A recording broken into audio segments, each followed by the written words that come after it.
Welcome to TWitWoW, the best wrestling podcast made for wrestling fans, by wrestling fans, on the web today. I'm John. That's my cohort and commentary, Ashton. And this is our WWE catch-up commentary, where we will be recapping the second half of Raw and SmackDown.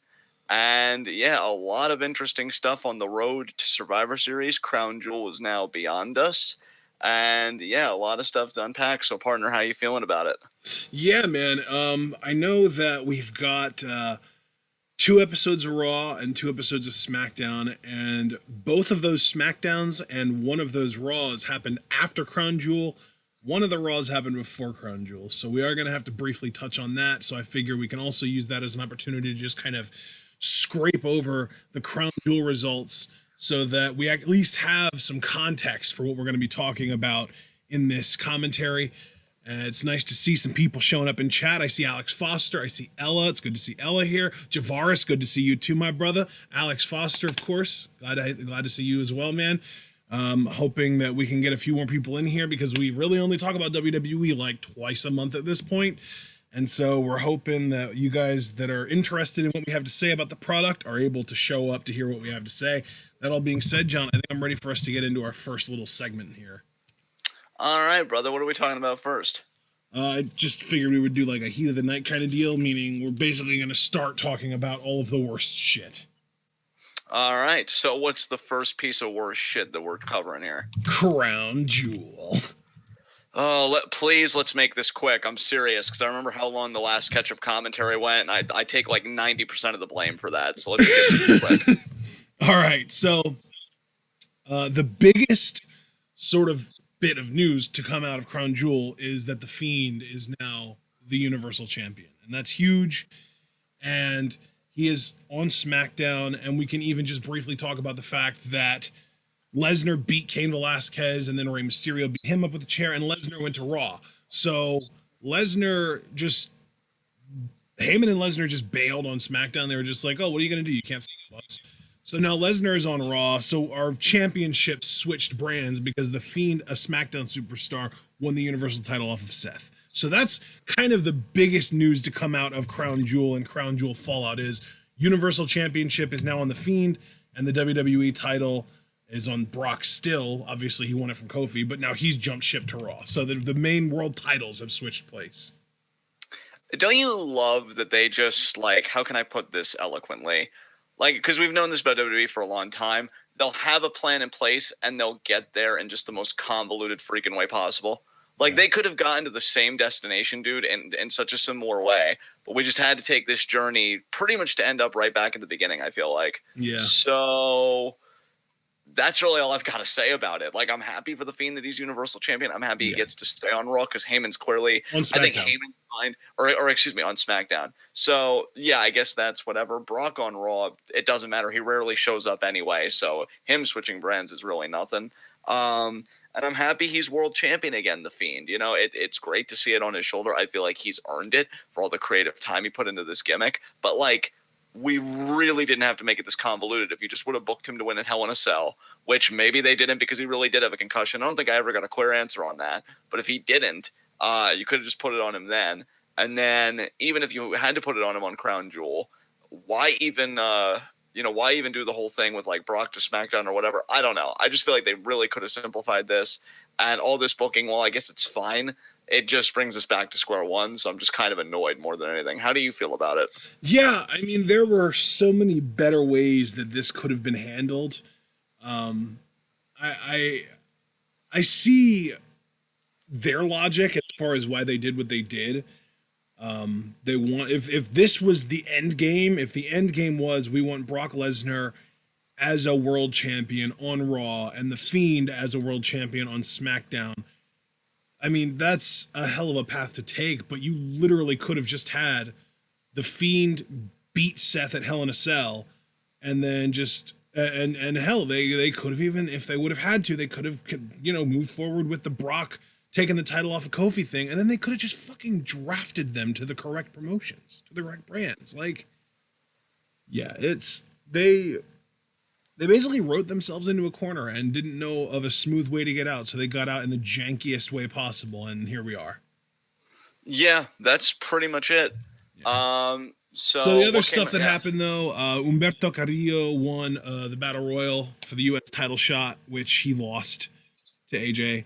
And we also had the OC win the big tag team turmoil match for the best tag team in the world, which, from what I understand, every new team that came in pretty much won. Like, if you were a new team, you were probably winning your match.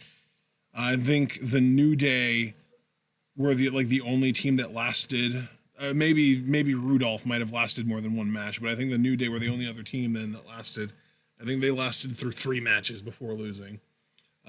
So yeah, it was kind of rough, man. I really have no interest in going back and watching any of this. Tyson Fury beat Braun Strowman by countout. Mansoor beat Cesaro, which is, I mean, that's the definition of a house show match right there. Like, that's going to have no bearing on any products whatsoever. And the other things were Natalya and Lacey had a match. Natalya beat Lacey with the sharpshooter, and Team Hogan beat Team Flair, which is kind of hilarious because, like, you look at Team Flair and it's all dudes that you would expect Vince to love. Maybe Shinsuke Nakamura notwithstanding. Like, you've got Randy Orton, you've got Corbin, who we know Vince loves, Lashley, McIntyre. Like, that's Team Vince practically. And then Team Hogan is one guy that I would call a major Vince guy, and that's Roman Reigns. And the power of Roman Reigns just overcame everything because I believe he ended up being there at the very end. And it might have been him and Shorty G at the very end. I don't actually know, but yeah, he was the one that stood tall with Hogan. So Team Hogan won because of Roman, and yeah, I don't really think anything else notable happened. I just wanted to really just get that out of the way so that we could acknowledge it, talk about, well, you know, the important stuff and the repercussions that it ended up having on television, because it did have some pretty significant repercussions on television. Yeah, absolutely. I mean, especially if you count what happened immediately after the show with the whole plane situation. Oh, Jesus, that nightmare. Yeah, you're not going to get our take on the plane situation, guys. We have no interest in covering that. There are much more in-the-know people that can't even get their story straight, so we have no interest in saying anything as far as offering our opinions on it, because we don't have opinions on it, because we don't know all the details, so just fuck everything about that. Yeah, that was a clusterfuck. You know, like you, I was a clusterfuck. Yeah, absolutely. You know, like you, I don't have any interest in going back and rewatching these matches. You know, Tyson Fury beating Braun, you know, whatever. Tag Team Gauntlet angered me when I read the result. I have no problem with the OC, but you have Viking Raiders lose their first match on a fucking Saudi show when they just got done bragging about all the tag titles and everything they've done. I just thought it was incredibly stupid. Especially because I feel like the OC, like, AJ's still credible, but I feel like Gallows and Anderson, it's like a weird start-stop thing with them. They can be really cold, and then they heat up, and then they're right back to being cold again. And them winning this, I just don't think it's going to mean anything.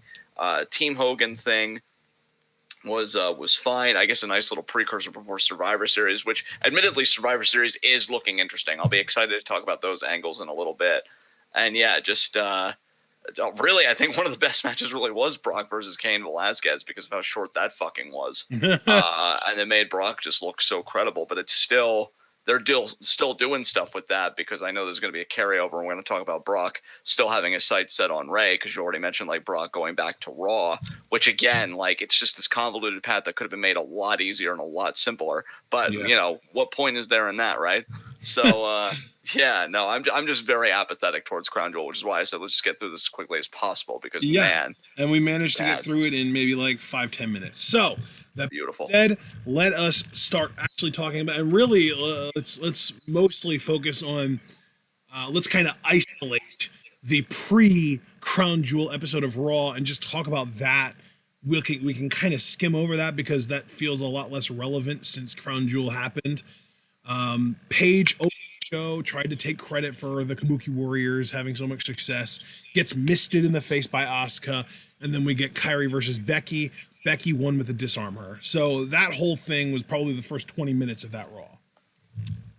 Yeah, I gotta say, I'm really starting to dig heel Kabuki Warriors more and more each week. It's still weird seeing Kairi in a heel role, admittedly. Like, I won't front about that. But her new ring gear is fire. I loved it. Asuka's aesthetic is great as well.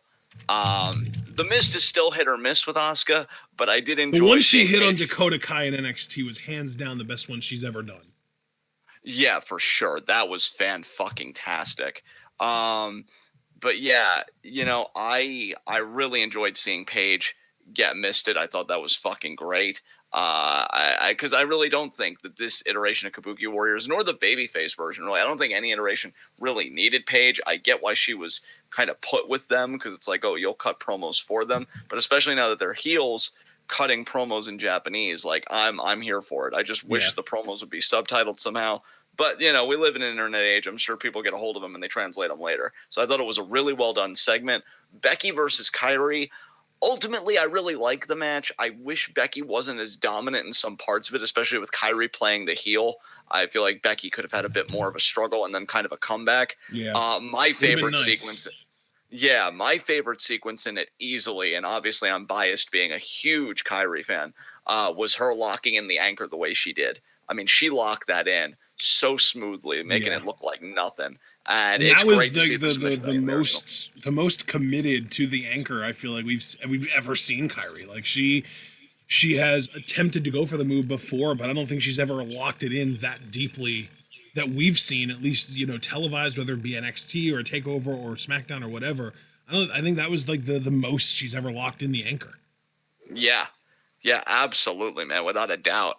And it just really came off well.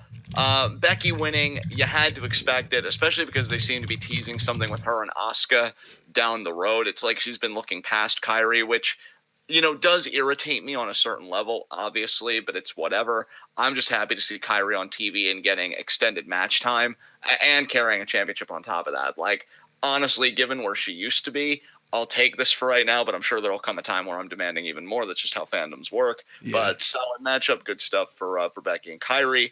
And I can say, too, because we even had a little bit of an interaction on Twitter about it, I would say Sasha, Kairi, and who else did we? Oh, and Asuka. Sasha, Kairi, and Asuka, I think, are Becky's best opponents. Like, Charlotte doesn't even compare. So, good shit. Yeah, I definitely agree with you on that point. So what's next, partner? Yeah, then on that, I'm just going to continue on that same episode of Raw. We had R-Truth versus Buddy Murphy with the stupid 24/7 title shenanigans mid-match. Truth got caught up in it, and then once he got back in the ring to beat the 10 count, he immediately ate a knee from Murphy, who won with that move. Yeah, just good to see Buddy Murphy winning. I want to see him in more high-profile matches in the future. It seems like with Raw, he's slowly ascending up the card. At least that's what I want to believe is happening. I mean, God knows, I never want to make any assumptions with WWE because, you know, they just subvert those expectations in the worst way before long. But yeah, Buddy Murphy's insanely talented, and it's just good to see him on TV. A lot like Kairi, I'm just at a place with him where, like, I know where he used to be, where it was like a start and stop push, and it's just nice to see him seemingly more regularly on Raw, which I hope is a trend that continues. Yeah, you know what? I want to actually look up Buddy Murphy as far as if he's been on literally every episode of Raw since he was drafted there. It feels like it, but my memory could be hazy on it. I could be missing. I mean, he's only been there. He's only been there officially for like a month, but I think he might have been on maybe all but one. Let's see. The first Raw after he was drafted there was the 14th, and he was on that. He beat Cedric Alexander there. Then he wasn't on the 21st episode, but then he beat Truth on the 28th, and he beat Cedric again on this Monday, which will, you know, we might as well talk about that now while we're here, since that doesn't really play into any of the, you know, Crown Jewel related stuff, or even like the NXT invasion or anything like that. Is pretty much isolated in its own. Buddy beat Cedric Alexander this week with a great pump knee counter to Cedric's neuralizer, and then Murphy's Law.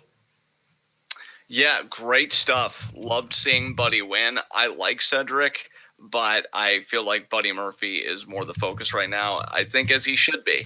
You know, Cedric had a nice little mini push for a time, you know, the feud with AJ and everything, which I think came off well. but I really want to see what they can do with Murphy going forward. Yeah. And seeing him win with Murphy's Law just was it made me smile seeing it, because I'm like, yes, finally, I think we're really finally getting somewhere. Yeah. And I'm really excited to see where this goes. Yeah.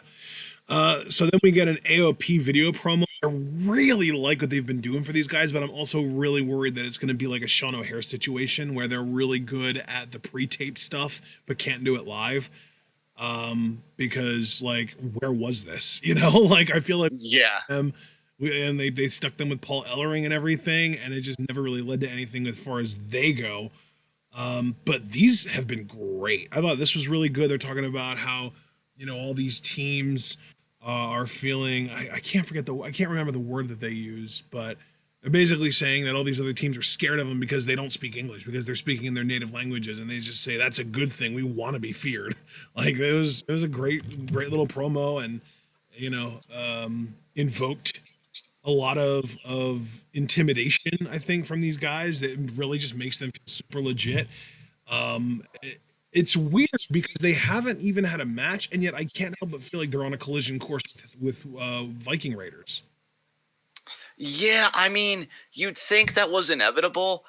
I'm getting to the point where I love the stuff that they're doing too on the pre-tape, but one, I share your concerns about can it translate to TV, and two, I just want to see him in the ring now. Yeah. Because my thing is, I want to know if they're still green as goose shit, or if part of the reason why it's taking so long is because maybe they're training and refining, or what they're doing. Yeah, I was gonna say, I know one of them was injured for a really long time, so at least that guy obviously wasn't training that whole time. So do you think maybe he's still recovering, but it's close enough that they could start doing pre-tapes? Maybe that's going on. But yeah, it's just really interesting to see them like this, because I'm really digging the vibe. I'm really digging everything that they're giving off. Yeah. But to me, it's like, okay, now it's time to show up. Like, now it's time to really show what you guys have got, because there's a very good chance I could be a fan of this team. Yeah. But like, I just need to see what they're bringing to the table first. Yeah. All right, man. Well, I already kind of told you I pretty much feel the same way as you about them. So then we get Street Profits coming out. The whole "we want the smoke" thing is starting to get chanted by the crowd a little bit. Might be starting to get over a little bit. I still feel like they're pushing it way too hard. And I also felt like this segment didn't really accomplish anything. This was like the definition of a nothing segment, because they came out, there were some "we want the smoke" chants. They said "we want the smoke." They bragged about beating the OC the previous week. And then, talking about like, oh, we kissed a baby and all that stuff. And then they ran into the crowd and started dancing with the crowd, and that's it. That was the whole thing. I've even forgotten that this segment happened, and it was just last week. That's how nothing it was. It's really a shame, man, because like Street Profits, to me, it's a weird thing, because like I'm not trying to hate. Like, I don't hate them. This isn't going to be like a rant thing, but I feel like what concerns me with them, and mainly Montez Ford, because you already know how I feel about Angelo Dawkins. Sometimes I've been perhaps maybe even a bit cruel to Angelo Dawkins, but I really do see Montez Ford as what's proprietary in that tag team, as far as like making a future and making money. But this goes back to, and I feel like we've been saying this in so many different ways over the last few years, WWE is always looking to make a product out of something. If you even look at some of their t-shirts, they'll just slap on this like random catchphrase or whatever, and then you'll have commentary saying it, and they'll always like try and like pry like like into their product, like this thing that they're trying to make work. Yeah, it's like prodding and like pushing and like, oh, say this, and it's like this crowd conditioning that like all you need to do is study the crowd, keep your finger on the pulse, and then when they're responding to something, don't heap on it and like eat it all hungrily and show your desperation. Just organically build with it. Allow the performer to own it. I feel like Montez Ford is a genuinely charismatic dude, but when a genuine charisma is situated in a system that relies heavily on overproduction and scrutiny, that charisma has a hard time showing itself.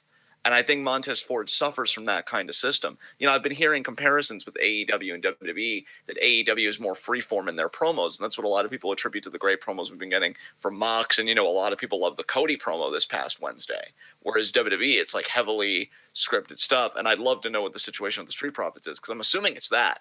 And if that is the case, I think they're suffering for it. Because I do Dude, think they honestly, have a great I was even going to say, I feel like they are. I don't know if they're staying too true to their scripts or if they're just bad actors, but I don't know if you've noticed this. Maybe I'm nitpicking, but I feel like they wait for the other person to talk so much, and it's not even that. It's like when you say something, I don't sit back and wait 3 seconds to start talking and giving my opinion, and especially if it's like I'm supposed to be interrupting you. Like these guys, there was like a moment on this week's show, and let's just talk about this again because it was kind of in its own little vacuum where the OC came out, and then the Street Profits came out with Humberto Carrillo bragging about being the OC a couple weeks ago in the main event of Raw. And like Montez is doing this thing where he's just like, you can't say that. And Angela's just like, what can I say? I can't say that we beat them 2 weeks ago. Yeah, no, you can't say that. But it just felt like the promo itself between these guys, that just feels so slow. Like they're waiting too long to respond to the other one. I feel like there needs to be more like of an Enzo and Cass vibe where it's just like rapid fire, go, go, go. And it's like, oh, we beat these guys 2 weeks ago. You can't say that. What do you mean I can't say that? I can't say what? You can't say that. You mean I can't say that we beat them? No. Like there's this weird awkward pauses in between each of them talking. Like they're waiting. Like they're waiting for the other person to fully get done with everything that they say, and then a couple more seconds, and it's really awkward, and it just makes me think that they're not good talkers, but we've seen them be good talkers, so what the hell's going on? Yeah, and that's a great point, because we've seen, like, I just even thinking about an NXT promo when they were getting ready for their rematch with Undisputed Era, and they did that contract signing, and Undisputed Era, of course, represented by O'Reilly and Fish. I thought that was a really great promo. That's where they did the whole win thing, because they knew how important the match was against a team of that caliber. Yeah. There was an electricity and an energy to that just feels really completely devoid in any of their promo work. And I'm guessing that was more bullet points than scripted. Yeah. So I really do think it points to like a change in structure reflects a change in quality. Yeah. And it's a shame because, whatever I feel about the entity individually, whatever I feel about the Street Profits in terms of Angelo Dawkins as an individual and Montez Ford as an individual, the tag team as a packaging actually does work. I mean, this is a tag team that I think is going to produce a huge single star. Of course, my money is on Ford. Who knows? Maybe in this universe it will be Dawkins. That only time will tell. But I feel like you're hindering both the present project and the long-term project when you hanker these guys down with this crap. And it's just, it's really a shame because I do think these guys, like, I want them to do something. I want these teams, to do something, especially now with Viking Raiders as tag team champions. Ugh. It feels like all the other teams are kind of directionless. I don't know if that's me being overly critical. No, dude, even the Viking Raiders are directionless. Like, they're amazing. We know they're amazing. We fucking love the Viking Raiders. The 2 episodes of Raw that we're covering here, they did nothing but have squash matches.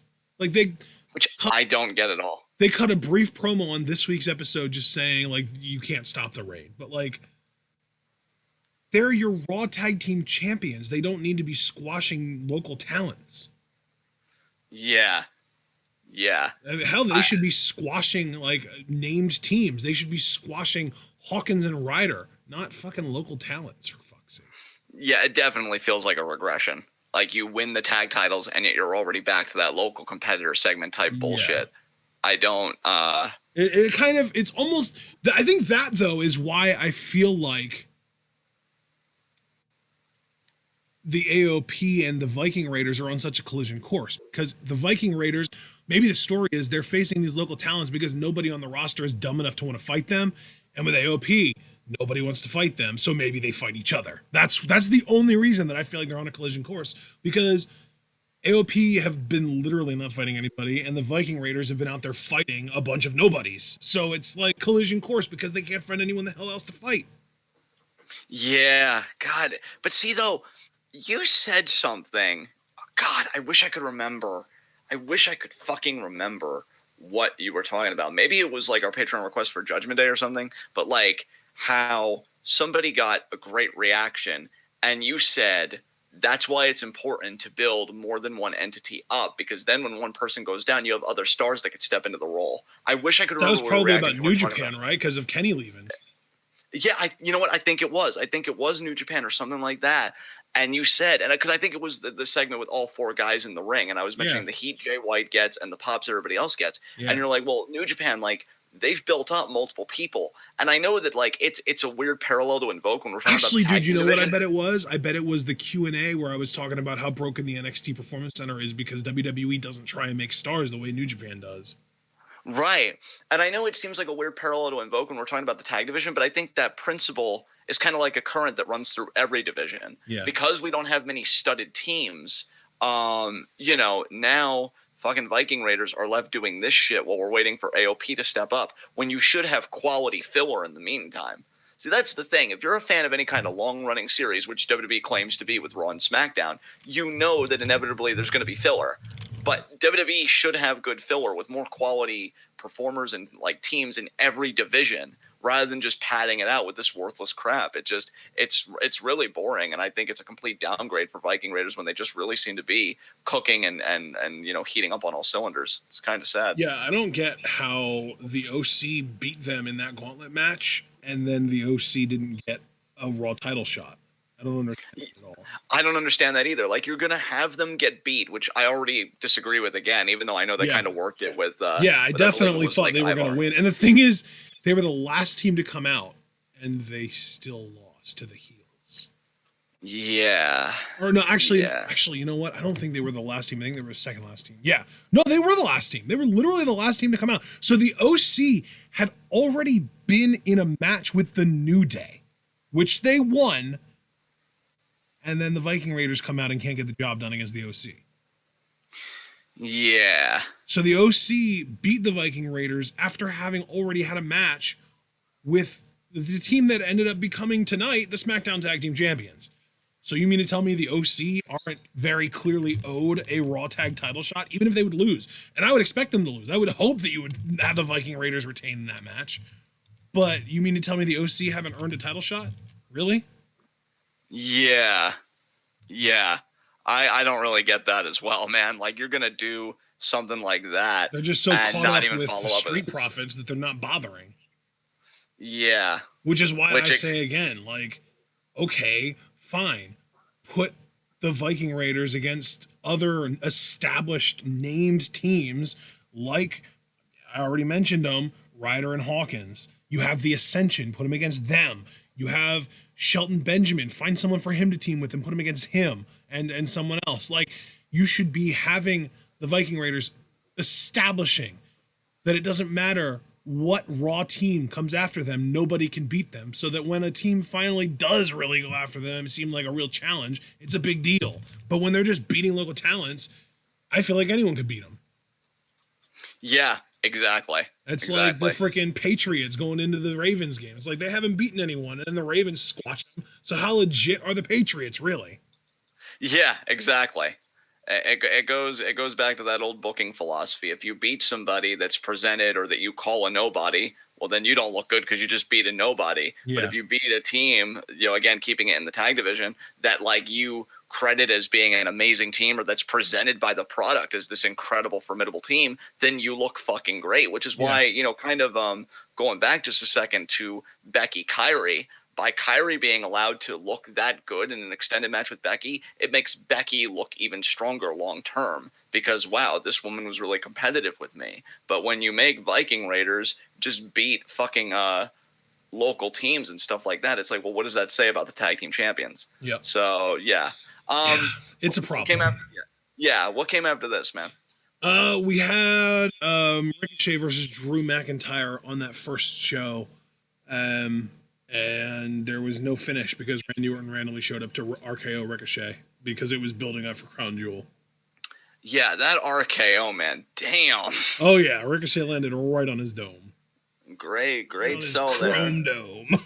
Yeah, because he's bald. Yeah. Fine stuff, I guess. Orton back on Raw is, like, still a bit weird for me, but I'll adjust. And yeah, I mean, this is Crown Jewel build up for that 5-on-5, so there's nothing more you could say than that. I guess I'm glad to see Ricochet and Orton interacting. I'd like to see a mini program, but you know, the last time I said that, it was when Orton was in the ring with Ali, and that really didn't do many favors for Ali. So maybe we should keep Ricochet away from Orton as much as possible. I don't know. But yeah, man, great sell by Ricochet, and I guess decent build up for a show I didn't give two shits about. Anything you want to say about it? No, you're totally right though. So then we had more, more stuff regarding the whole AJ Street Profits thing. Basically, following up, we had Styles versus Carrillo because there was a point in the show when they kind of confronted him, like Styles and the OC came out, or it was backstage, and they were just like, "Oh, if you wanted to challenge the top champion here on Raw, you picked the wrong guy," because the previous week we had Humberto versus Seth. So AJ basically lays down the challenge for Humberto. They end up having a match. Styles won with a calf crusher after doing a chop block off of Humberto coming off the top rope. And then he extended a hand after the match, and Carrillo was going to reciprocate, but AJ pulled away. So Humberto popped him in the face, because that's what you do when someone tries to punk you out. OC beat him down, and then the Street Profits came out to the rescue, though. And then on this week's Raw, we had the OC and Street Profits coming out with Carrillo and cutting that promo that I was complaining about earlier. And then we got an actual 6-man tag, which, again, AJ pinned Humberto with his feet on the ropes. So, again, we're kind of continuing this trend of, like, AJ can beat Humberto, but he's got to try really, really hard to do it. And sometimes maybe even bend or break the rules. Yeah. So I'm gonna ask you, man, because it's not that I don't like Humberto. I'm actually becoming like more of a fan, but I know you're a big fan. You've been like advocating him for a while. How do you feel about his booking right now? I want to know your thoughts more than giving my own. I think they're asking him to talk too much, but digging his in-ring work. I love that they're sticking him up against guys that we know can go, like Seth and AJ. I don't really know, man, because the thing is, like, I like that he's kind of hanging around in the U.S. title picture, but I don't like that he's in the ring with the U.S. champion on every single show. Like, he earned a U.S. title opportunity at Crown Jewel and lost, and then he got pinned by the U.S. champion on Raw. And from what I understand, he might be getting another U.S. title shot this coming Monday. I don't know, but like, it just feels like that overexposure that WWE is always so guilty of. Yeah, because, like, again, I wanted your thoughts more than my own, because I know, again, like, you have the greater emotional investment in that way. But for me, man, I just got to be honest about my 2 cents. It's great seeing him mix it up with top guys, especially because I feel like those guys can make his shit look really good. And I already told you, like, that's one great appeal to me about AJ being a mid-card champion, is he can work with guys like that and elevate their stock. Yeah.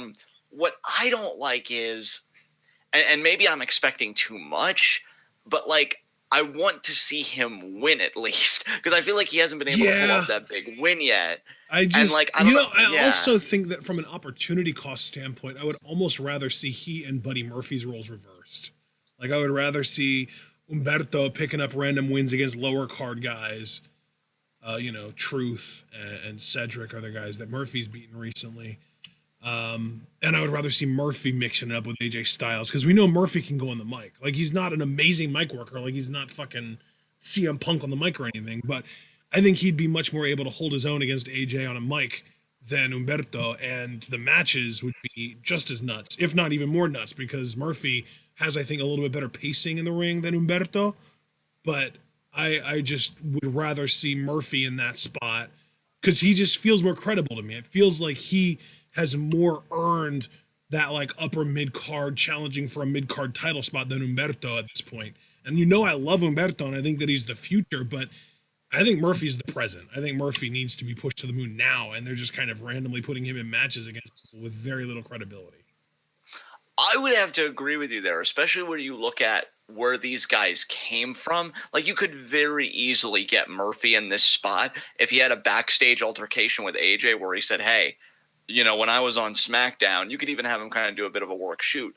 When I was on SmackDown, I was hanging with the likes of Roman Reigns and Daniel Bryan, and I actually beat Daniel Bryan before I became an afterthought.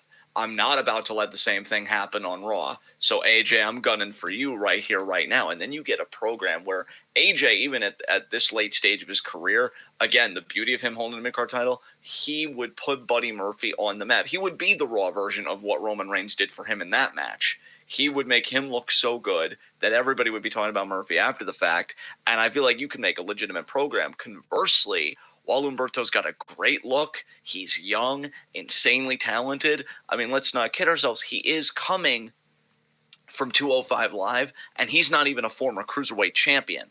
So I feel like he really hasn't had a chance to, like, build any accolades or a kind of a resume, which he will. If WWE really has an interest, and they should have an interest, he will.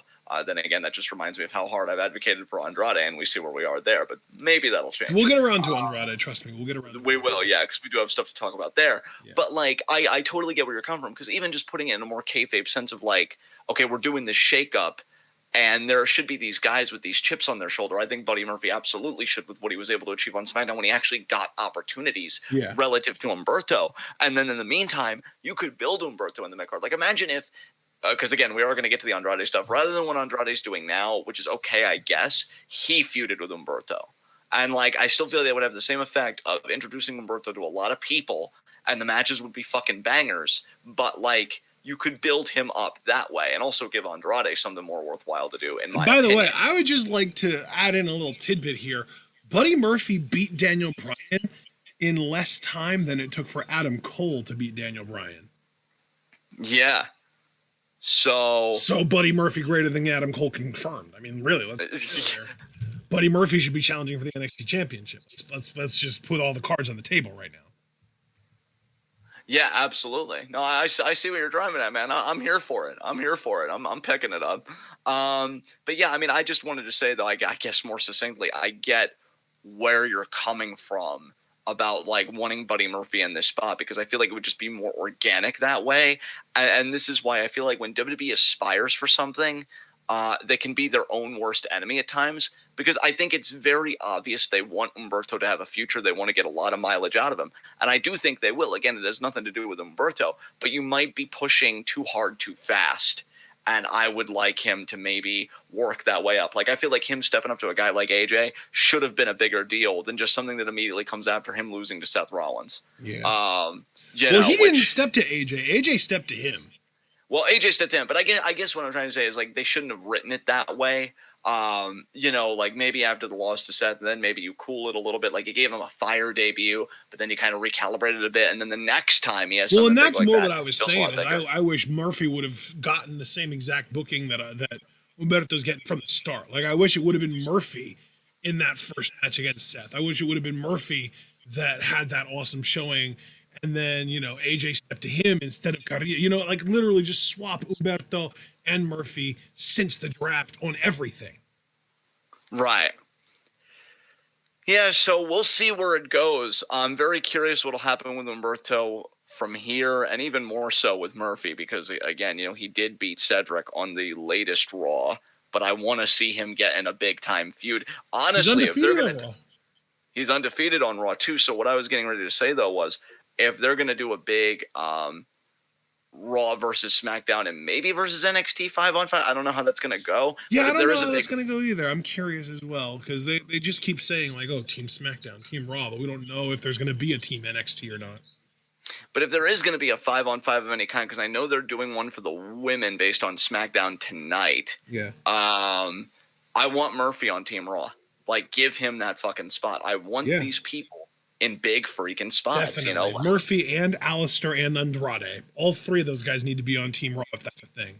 Fuck yeah, man. It's because it's very similar to what I said on NXT, which we already kind of covered that because of the simulcast, so I can repeat it here.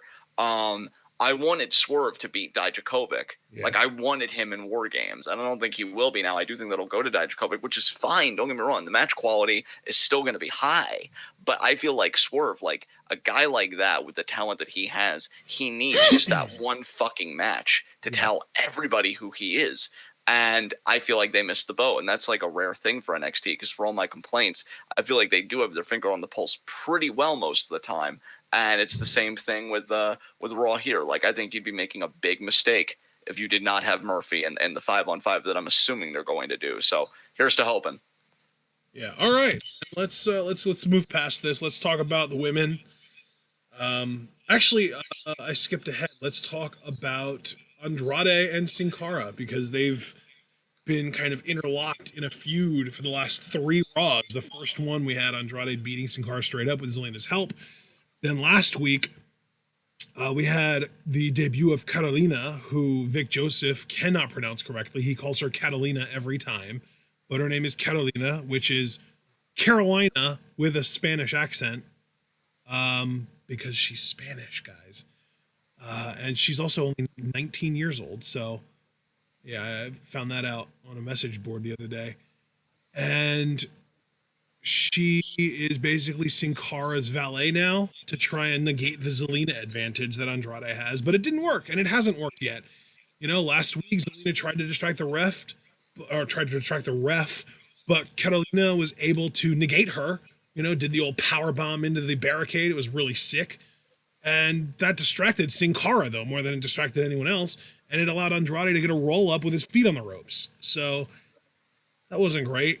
And then this week we had a tag match, a mixed tag match, which is rare enough in and of itself. It was Andrade and Zelina versus Sin Cara and Carolina, and Zelina ended up winning with a basement Rana, which is basically just like a Rana into a facebuster on a kneeling opponent. So Carolina really not paying off for Sin Cara at all, is she? No, it doesn't seem to be. And you know, Carolina, I'm cool with. It's nice that they've got a new talent, all that, but like, again, I'm biased here because I'm a huge Andrade and Zelina fan. I feel like this is beneath them. Again, like, give the dude a major program for fuck's sake. Yeah. Like, let him loose. I've got no problem with Sin Cara, Carolina, the new valet, you know, / I guess women's division competitor. I don't have a problem with them. I really don't. It's just, God, Andrade and Zelina are so much better than this. I'm sorry. Like, I'm just really dissatisfied and disaffected with the whole thing. I would be complaining if they had taken a loss, but they haven't. They're undefeated against these guys. Yeah, and that's true, and that's the only good thing. I think that's the only thing that's completely stopping me from raging is that they didn't give up a win when there were times I was really terrified they would. But like, damn, man. Yeah. You know, where do they go from here? Hell, you could very easily transition this into an Andrade versus Humberto feud, and that would be incredible. I mean, brother, I'll be honest. First of all, I would be totally into that. But second of all, and I know I'm kind of getting ahead of myself here because I know we're going to talk about it later, but this kind of makes me hope, really, that like Ray would beat Brock, and then we got Ray as WWE champion feuding with Andrade for the title, and maybe that could even be the WWE championship match at Mania. I would, when I tell you, I would fucking salivate for that shit. Oh my god, dude, yes. Like I feel like that's more likely by that point to be a U.S. title feud than WWE title. Yeah, no, you're right. You're right. But I'm not even going to lie. Because I'm such a big fan of Andrade and I want him to do fucking something, and I know for a fact, because it wasn't that long ago that he beat Ray 2 straight falls in a 2 out of 3 falls match, which, by the way, in hindsight, you know, I don't want to go too hard at it because it's WWE. We shouldn't expect anything better. And at this point, it's got to be shame on us if we do. But, like, Andrade beats him 2 straight falls, and yet Ray's the one getting a WWE title match at Survivor Series. So I'll be truthful. I'm rooting for Ray to win that. I really am, because I want it to circle back around to him feuding with Andrade again, and Andrade finally becoming a world fucking champion. Because even though he hasn't lost to Sin Cara and this and that, and I get that, it doesn't change the fact that he should be so far above this by now. It's ridiculous. I feel like Andrade hasn't lost a televised match since September 10th. Okay, that's not bad. That's close to 2 months undefeated. At least, you know, on TV. So yeah, I mean, I'm here for it. It's just quality over quantity. Yeah. You know, like I wanted He lost to The Miz immediately, like literally a week after losing to Shorty G, Chad Gable in the King of the Ring tournament that he should have won. He really should have won that tournament. Oh my god. Please, because your thread was so fucking good, and then when it didn't happen, I thought my hatred for everything couldn't go any deeper, but they found a way. Dude, starting in August, Andrade beat Ray on an episode of Raw. Then on the following Raw, he beat Ray 2 straight in a 2 out of 3 falls, right? And then he was off TV until the King of the Ring tournament started, which was 2 weeks later. And on that show, he beat Apollo And then the following week actually 2 weeks later, because he wasn't on the SmackDown in between. So 2 weeks later he lost to Chad Gable, and then the following week he lost to The Miz, and then he wasn't on Raw for a month, or he wasn't on TV for a month. Yeah. So like you build up all this momentum with him destroying Ray, and then you basically have Ray chalk it up to, I'm getting old. I'm not who I used to be. Those wins weren't meaningful.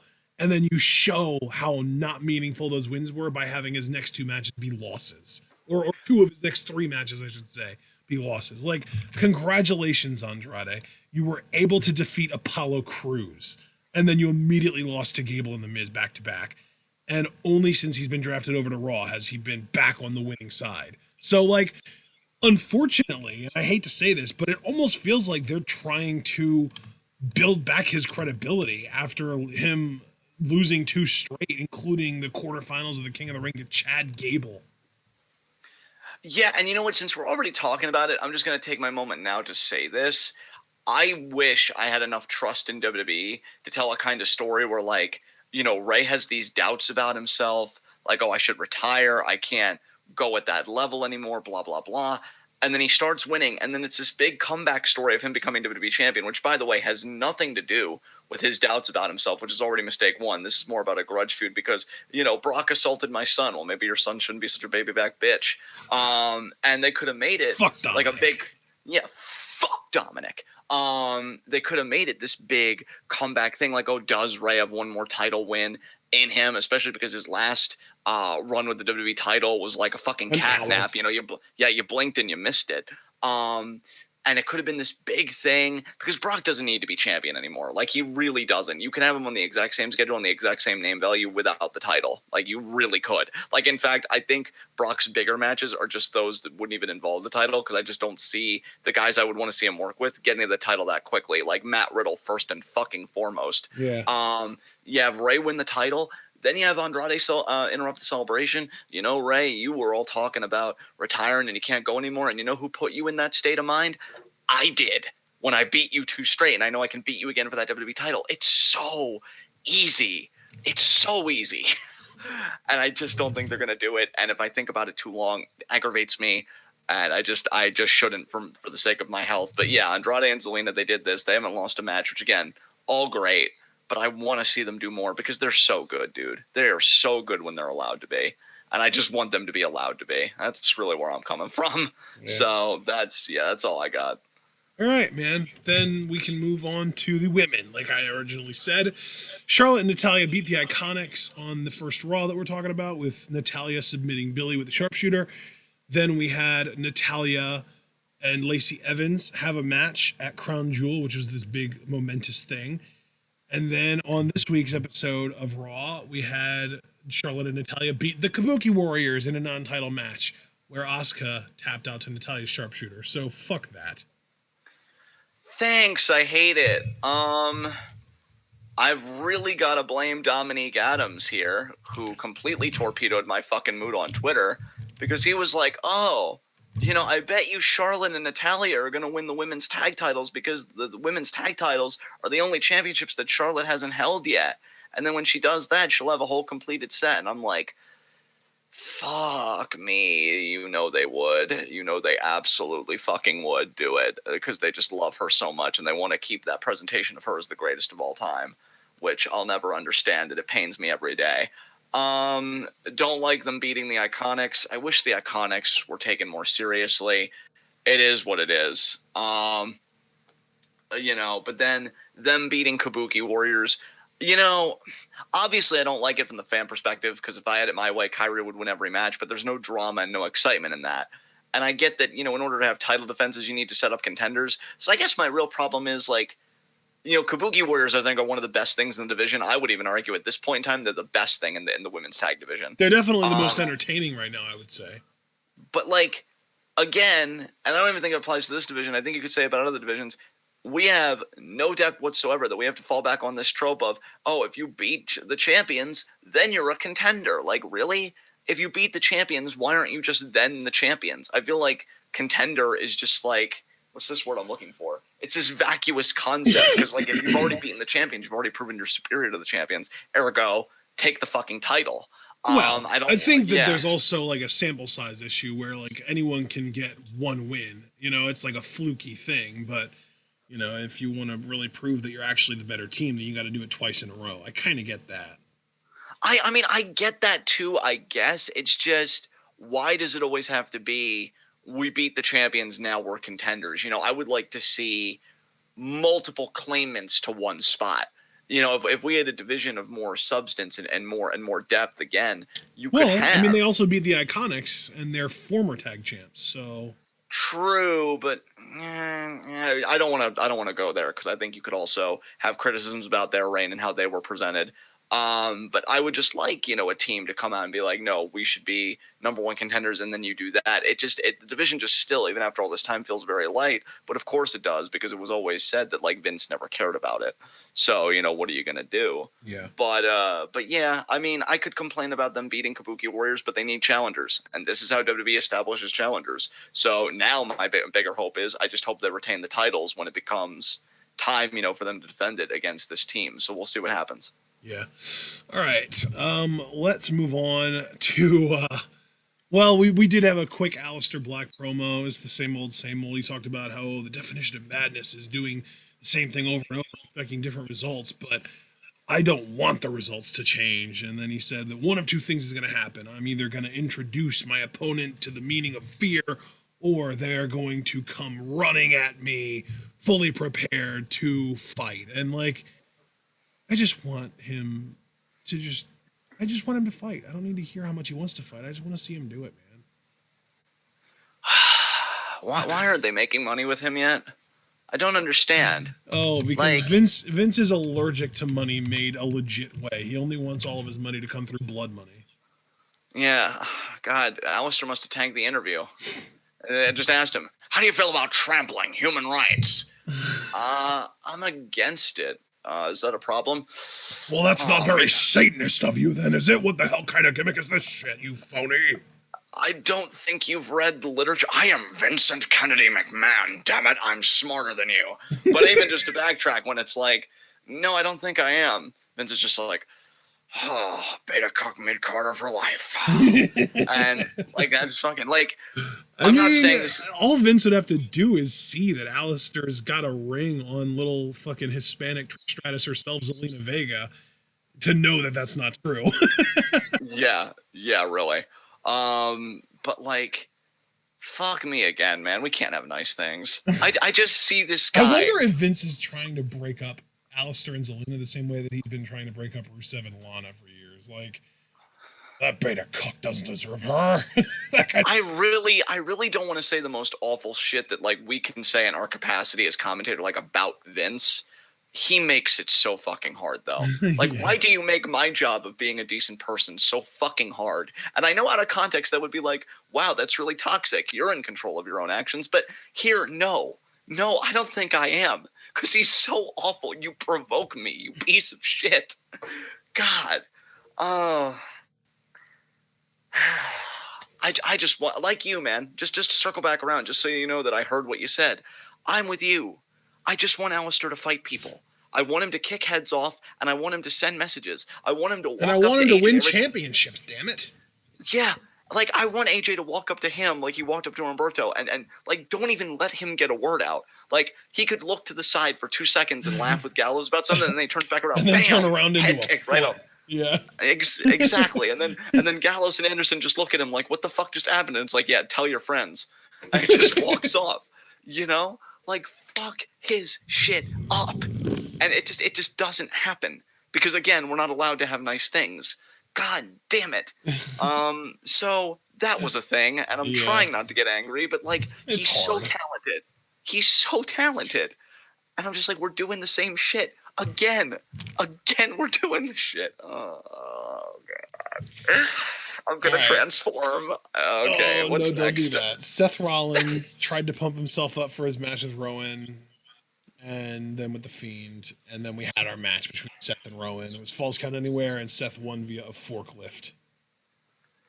Yeah, I don't know how I feel about Rowan kicking out of a curb stomp. Oh, that's right. Yeah, that happened, didn't it? Yeah, I mean, The curb stomp's been nerfed so much that like it doesn't bother me as much relative to say if he was the first one to kick out of it. Yeah, I mean, the curb stomp has been nerfed pretty severely, and it seems like based on his SmackDown run, Rowan has been buffed as well. Like Rowan did beat Daniel Bryan clean, so right. I guess I laughed when it happened, but like whatever. It's just one of those things where like, is it goofy? Yes. Is it, stretching a little bit? Yes. But is it necessarily worth getting up in arms over? Not at all, in my opinion. Yeah, you're absolutely right. In fact, on that note, we can just move on. Yeah. Yeah. So then we had our divorce court. Oh God, do we have to talk about this? Oh, Dude, God. I honestly feel like this is one of the most entertaining angles going on right now in WWE, so I do want to talk about it because Rusev and Lana come out, and Lana explains how Rusev just wanted sex constantly. And Rusev did this core little, "Can you blame me?" And the crowd popped for it. And then she called him a sex addict, and that he only ever cared about putting a baby inside her, and that he knew more about her monthly cycle than she did. And Lawler was just like, wait, so all of this is just because Rusev wanted to put a baby in you? And she's just like, no, Rusev cheated on me. And the Rusev response was just this hilarious shrieking, what? And Lana was like, yeah, Lashley told me. And Rusev was like, and you believed him? So then Lashley came out and attacked Rusev, and Rusev actually got the upper hand and then took his ring off and shoved it into Lashley's mouth. And then Lana tried hitting Rusev with a kendo stick, which he no-sold and then grabbed and was just like, why are you doing this? And then Lashley hits him from behind in the balls with a low blow and then backs up into the corner like he's going to do a spear. Nope, just another low blow with a kick this time instead. Yeah. Dude. Yeah. I hate everything about this angle, but while we're getting it and I have no choice but to watch it, it's fucking hilarious. It's like it's full in the room so bad it's good territory for me. Yeah. It exists. And that's one thing I can definitely say about it. Unrelentingly. Oh God. I could be all hyperbolic and be like, oh, this angle makes me want to die, which that's not untrue. It's just, I don't know, man. You know what I was thinking about when I was watching some Raw clips so that I'd be better prepared for this commentary tonight. And I actually did watch like Rusev cut a promo saying that like Lana like Lashley could have Lana, but Lashley's ass belongs to him, which that was this week's Raw. Raw. Which, in the words of George Takei, oh my. But yeah, Rusev opened the show this week, I think. Talking about how he was ready to end all the stupid drama, and then he said, "Lashley, you want Lana? She's all yours, but your ass is mine." And then Lashley came out on crutches, and he was like, "I'm not cleared to compete due to a groin injury." And then he made a little like ho-hum joke about how the injury isn't from anything wrestling related. It's because he and Lana were up all night doing stuff. But then what was I lost my place here. Oh, so he replaced himself with Drew McIntyre, and we got McIntyre versus Rusev. But there was no finish because during the match, Rusev or Lashley hit Rusev with his crutch to reveal that, surprise, surprise, he's not actually hurt, and Rusev picks up the win via disqualification. And another hilarious moment here, Drew looks at Rusev, looks at Lashley right in the eye, and then just throws his hand in the air and just walks away. It's just like, I'm not getting involved in this at all. He just walks away, just bails. It was hilarious. And then we got a brawl between these guys, and Rusev got the upper hand again. And he grabbed the crutch while Lashley was back in the corner, and he was about to attack him. And then he gets RKO'd out of nowhere. So then there was a beatdown, and Ricochet ended up coming out for the save. But yeah, man, this whole thing has been hilarious in all the worst ways. Yeah, you know what? I've really got nothing to add. I just think the sooner this ends, the better. You know what, though? Yeah. I will say, if they're not achieving anything else, they're achieving two things. They're making the crowd fall in love with Rusev again. because of his slapstick and his promo delivery. And obviously the just overall sympathy that we have for a man that's watching his wife cheat on him. And then they're turning Lashley into a mega fucking heel. And I even said on Twitter before, like, I wonder if the payoff for this is they want Lashley as a heel to be the Universal Champion going into WrestleMania. Yeah, which honestly I wouldn't mind. Like, I actually, and this is one thing I will say, because honestly, guys, if you were here for the rant the last time we did a catch-up commentary, like, about this angle, I really didn't want to go into that territory again on my end, because again, I said our long run time, I took 90% of the blame for that at least. But I will say this, I actually want to see, Lashley versus Lesnar, because I might have been in the minority here, but I actually really like Lashley versus Strowman, their whole feud. And that actually really sold me on the idea, well, Lashley maybe could do some great stuff with Brock. I just wish that they would have found a better way to get him there if that's where they want him to go. And as for Rusev, I won't deny your claims. It's just, man, I just hate that, like, they're legitimately married. And it just goes back to what you were saying about, like, Alistair and Zelina. Like, oh, I wonder if he wants to break them up. I hate that Vince constantly meddles in fucking relationships. And I think I'm just going to leave it there. Otherwise, it's just going to be exactly what I said the last catch-up commentary, and we should just avoid that. So what came after this? That was the last notes that I had for the first Raw. So let's just kind of, I guess, would you rather? Yeah, let's just go in order. So this past SmackDown, not tonight's SmackDown, but the SmackDown before that, was the first NXT Invasion show. And it was so much fun. And I feel so bad because Paul wanted us to react to it. Like, he put the feelers out there in the Discord. He was like, hey, I'm thinking about having you guys react to SmackDown tonight. Are you up for it? If not, I understand. It won't make me cry or anything. And like, he was really like basically trying to get us to want to do it. And I wasn't home. Like, I got home at like 25 after 8. And then I immediately started cooking. So we missed out on an opportunity to live react to an amazing SmackDown. And it's probably my biggest regret on this channel since we chose to live react to an NXT over an episode of Lucha Underground, and that ended up being the episode of Lucha Underground where they gave us a shout out. Like, that's the biggest regret that I've ever had on this channel. This is like the biggest since then, you know? Yeah, because it seemed like a lot of stuff fucking popped off here. It did. So we started the show, new commentary team. It's Tom Phillips, Renee Young, and Aiden English. Thankfully, though, about a quarter of the way through the show, Aiden got replaced by Pat McAfee, and it was a huge improvement. I mean, Aiden English, first of all, his voice is completely grating to me, and second of all, he had like 2 or 3 verbal botches in his 20 to 25 minutes of airtime that were, at least 1 or 2 of them were glaringly obvious and pretty problematic. I don't mean problematic like offensive, I just mean problematic like, what the fuck are you doing on commentary on a main show? But then we really opened the show with Lesnar and Heyman. They came out pissed about Ray because obviously, as we mentioned earlier, after Brock beat Cain Velasquez, Ray came out and assaulted Brock with a chair. And they jumped ship to Raw, which we addressed earlier. And then as they were leaving, we saw Triple H and HBK. And I just want to stay on this Lesnar, Heyman, Ray thread because then on Raw, they opened the show as well.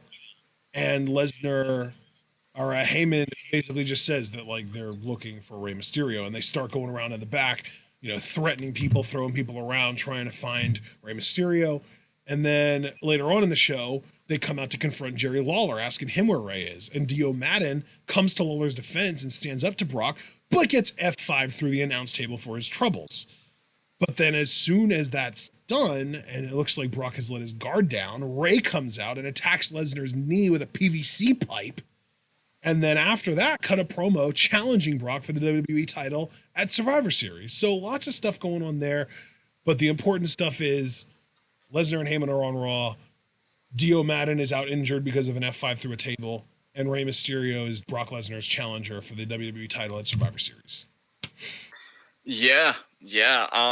I figured the feud would get here. I think we both knew that Ray and Brock would get in the ring eventually together because of just everything. And it just seemed weird for Dominic to be defended by Cain Velasquez and Ray never getting a piece of the action. So I'm really glad to see that they're going to do it. And again, from a fan perspective and just thinking long term, I want Ray to win the title because then I want Andrade to beat Ray for the title. I don't think that's going to happen at the moment. But then again, I know our Survivor Series preview predictions, they're not that far away. So maybe my mind will change between now and then. But that was a great setup. I dig Dio Madden on commentary. I agree with you about the shift in commentary being an upgrade. And good to him for stepping to Brock. Pat McAfee. You're shifting around here. Oh, well, how do you mean? Because I was saying that the upgrade in commentary was on SmackDown. Oh, right. Sorry. When we went from the team of Tom Renee and Aiden English to Tom Renee and Pat McAfee, who is a fucking legend. Yeah. Pat McAfee is great. I love him simply because of his interactions with Adam Cole. And he just seems like a great personality. Punters almost never get inducted into the NFL Hall of Fame. I think that if there is one punter of today's generation that will end up in the NFL Hall of Fame, it's Pat McAfee. And I'm not even trying to say that like sarcastically or trying to be funny. He was unironically the best punter in the world for like 5 years straight. He was incredible in the NFL. Yeah. But so commentary shift on SmackDown, pardon me, is great. And I was just really saying Dio Madden on Raw, I've been digging, and I like that he kind of stepped up to Brock in this segment. I thought that was really cool. I've really enjoyed him. He's also tossing out a lot of like internet insider terms, like dimes, and there was also oh god, Keno. He used Keno at one point. And then just, I think it was last week on Raw. It might have been this week. He called Lashley a bull. Wow. He had me dying. But yeah, it must have been last week because obviously, or it might have been this week too, because I think that the Rusev Lashley stuff happened before he got F5'd. But yeah, he's been a lot of fun. And he also did a "what did she mean by this" line at one point too, if I remember correctly. Yeah, Dio is an absolute massive weeb. Yes, iconic. He definitely is. But yeah, he's hilarious, and I don't want them to use this as a way to write him off of Raw commentary completely. I hope that they're just selling the injury, because I understand he wasn't on commentary for next week's Raw. So I really hope that this isn't them just writing him off for good, and I hope that he's able to come back and continue enjoying the team. And if not, then fuck off with Vic Joseph. Put Tom Phillips in that position, please. I miss Tom Phillips so much. Yeah, like the only reason that I am okay with Vic Joseph being the play-by-play guy on Raw is because he's a package deal with Dio. If I'm not getting Dio, he can fuck right off, and you bring in Tom Phillips, the true pro. The true replacement for Michael Cole. Yeah, I'm still bitter that like Tom Phillips didn't get in on any of this action with the revamped Raw and SmackDown. He deserved a seat at the fucking table. Yeah. And like I told you before we went live, I love his call of the insane elbow more than anybody else, and I wanted him on Raw to keep like doing that. Even Morrow, yeah. And like I wanted him to keep doing that, so I'd love to have him on Raw so he can keep doing that. You know, honestly, Joseph, like the duo of Tom and Byron not being on any shows is so gross to me because they're such a great duo and they've got such great chemistry. Yeah, they are. Absolutely. So yeah, I mean, Brock and Ray, that's happening. I guess I'm here for it. Dio Madden gets laid out, and yeah, he wasn't on Raw this past Monday.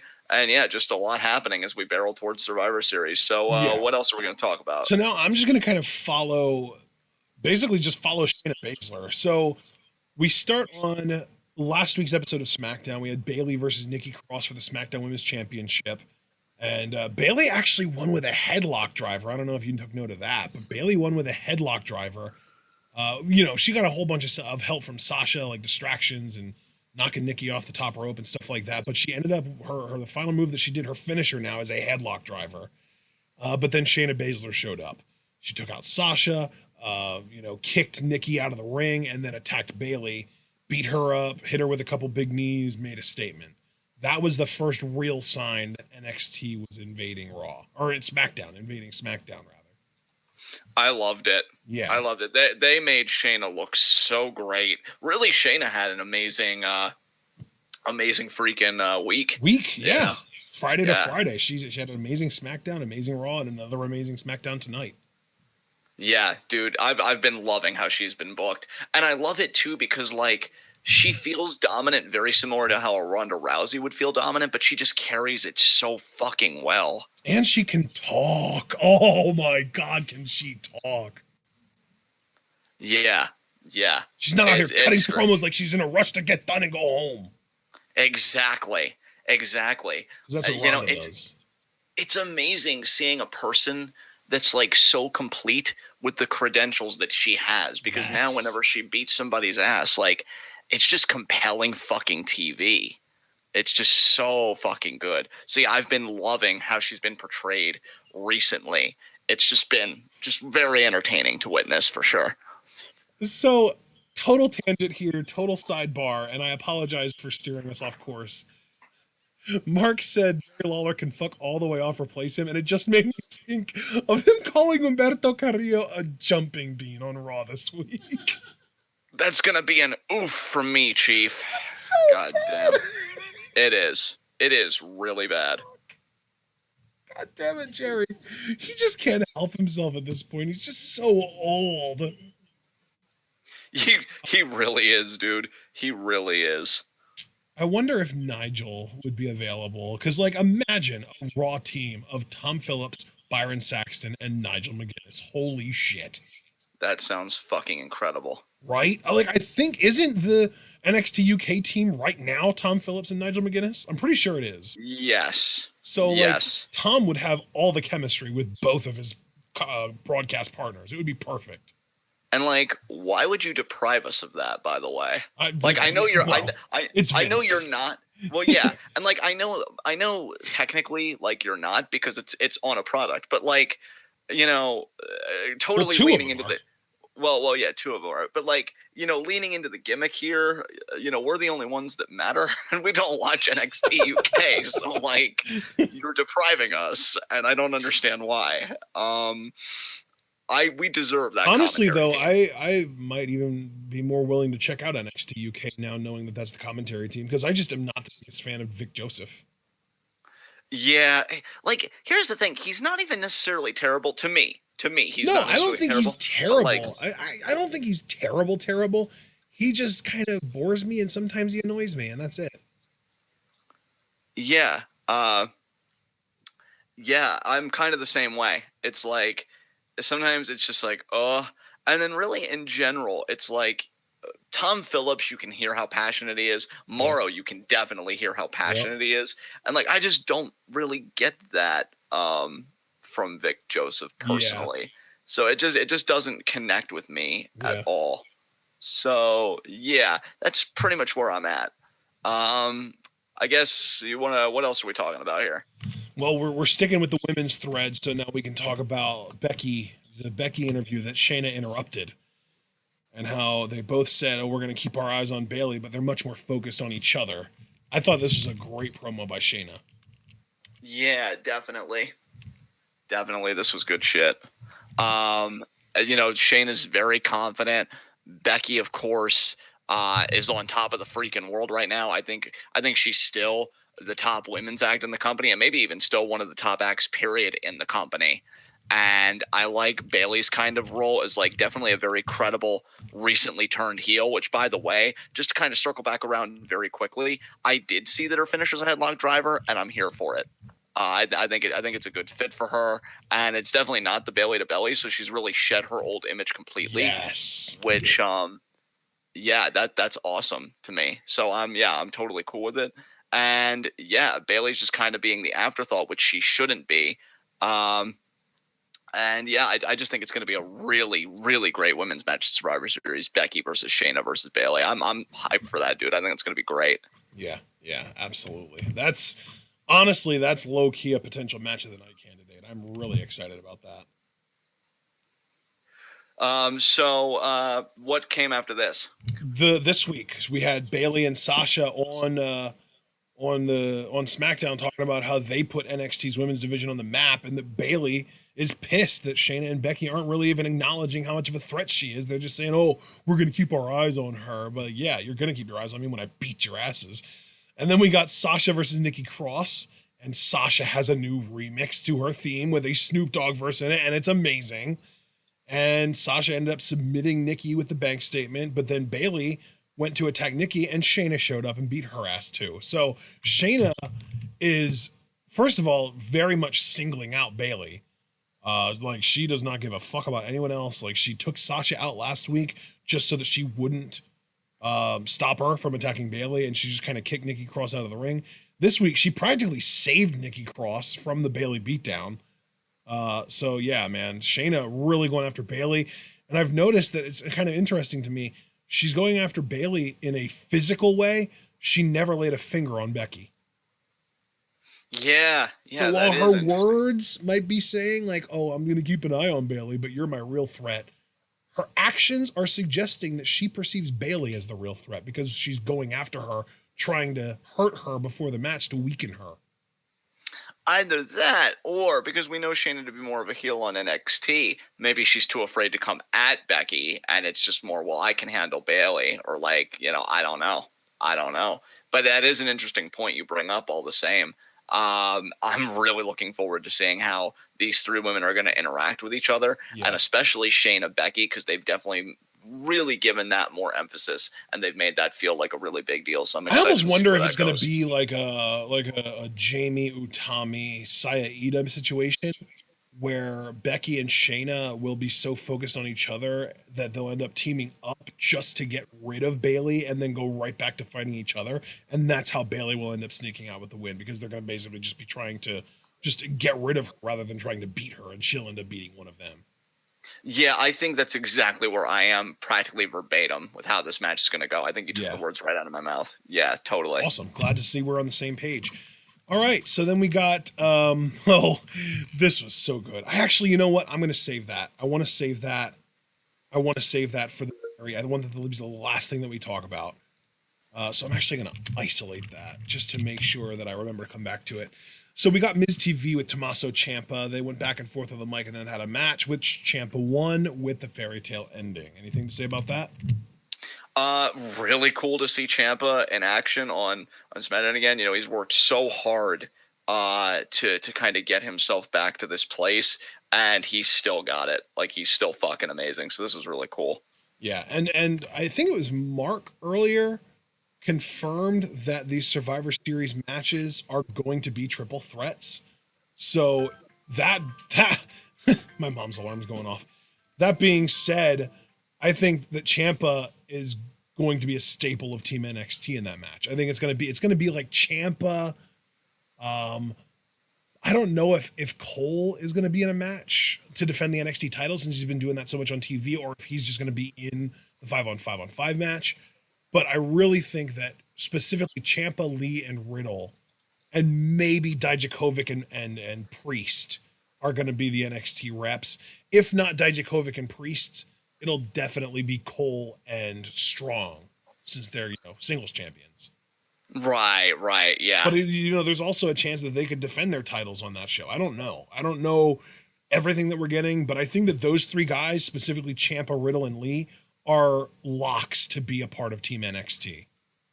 Yeah, I definitely think you're right about that, and I think that's a stacked fucking team. Yeah. So I'm here for it for sure. And then we didn't see Ciampa until the very end of Raw this week, so that was interesting. Then we get a backstage meeting between Daniel Bryan and Triple H with HBK. Bryan just kind of wondering what the hell they're doing. And he ends up challenging Triple H to a fight, but Triple H isn't ready to fight, and neither is HBK. So cue the champ, Adam Cole, and we get our main event set for the night. Then we get a match between Fire and Desire and what was supposed to be Carmella and Dana Brooke. That match ended up happening on this week's SmackDown. Carmella and Dana Brooke won for a spot, actually for two spots on the women's Team SmackDown at Survivor Series. So I thought that was a really cool way. Like, they really wrapped it up. Like, I don't love that the WWE gets so set in their ways that if they want to have a main event one week and then ends up getting derailed, they just go ahead and do it the following week anyway. Like, I feel like they should just improvise, move on, do something new. But in cases like this, it creates continuity. And I like that, because you had all four of the women were available. Like, it's not like they couldn't do Fire and Desire versus Carmella and Dana. They were all right there. It's not like, Carmella and Dana were trapped on the plane in Saudi Arabia or anything. They were available. but they chose to write the story of NXT's invading. We can put this off a week. Let's focus on NXT. And we had Bianca Belair show up backstage and beat the fuck out of Dana Brooke and then literally just toss Carmella like a sack of potatoes, like she's nothing, over a bunch of luggage. So Bianca looked great there. And then Rhea Ripley's music hits and she comes out with Tegan Nox at her side and says, well, it looks like you guys don't have any opponents tonight. Well, you do now. And we get that match. And that was also the match where Sonya's foot ended up landing in Renee's face. So that was interesting too. Yeah, this shit was crazy. Loved how Bianca came off here, finally getting some main roster exposure, and I think she killed it. Tegan getting that kind of rub was pleasantly surprising, and I think the woman's earned it after everything she fucking went through. Well, and she ended up, she hit, she was the one that threw Sonya into Renee. So yeah. And yeah, then she ended up getting in the ring. She did the shiniest wizard to Mandy, and then Rhea locked Mandy into the Kondo clutch, and she tapped out. So which, God, I love that Rhea does that whole, dude. It looks so fucking good. Yeah, yes. Awesome. Yes, for sure. Absolutely. Honestly, like the only gripe that I have is that sometimes it looks a little awkward when she stays standing doing it. Like most people go down to a knee when they do it, but she just stays standing. Like it makes her look powerful, but it also, like, if she holds it in for more than a few seconds, it just starts to look awkward. But still, powerful. She's a beast. She's awesome. I love Rhea. Yeah, absolutely. Absolutely. So, right. What came after this? After this, we had a main event, which was Bryan versus Cole for the NXT title. Adam Cole won with the last shot after Panama Sunrise, clean. And then Triple H brought all the NXT superstars to the ring to close the show with a big speech about how this is a war and we are NXT. Dude, the promo was fucking great.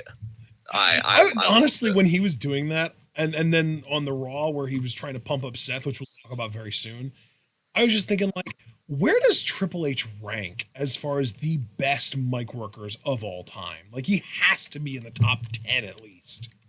At least. Yeah, especially now, oddly enough, when he's not even an active competitor anymore. Like, he is, but not active in the way that you and I would use the term. And, yeah, just a great fucking promo. And you could tell it's so sincere because NXT is his baby and he's always believed in it. So having an opportunity like this must have meant the fucking world to him, you know? So, yeah, this was great. I loved it. Yeah. All right. So then we can move on to this week's Raw. And the only thing that happened on this week's Raw that we haven't talked about was the Seth stuff and then the main event for the NXT title. So we're staying on this train of the NXT invasion.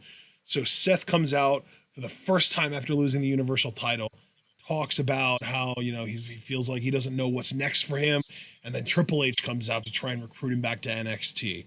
And he gives him this whole great pep talk about how every time I've told you where to go in your career, it's benefited both of us. Not just me, but also you as well.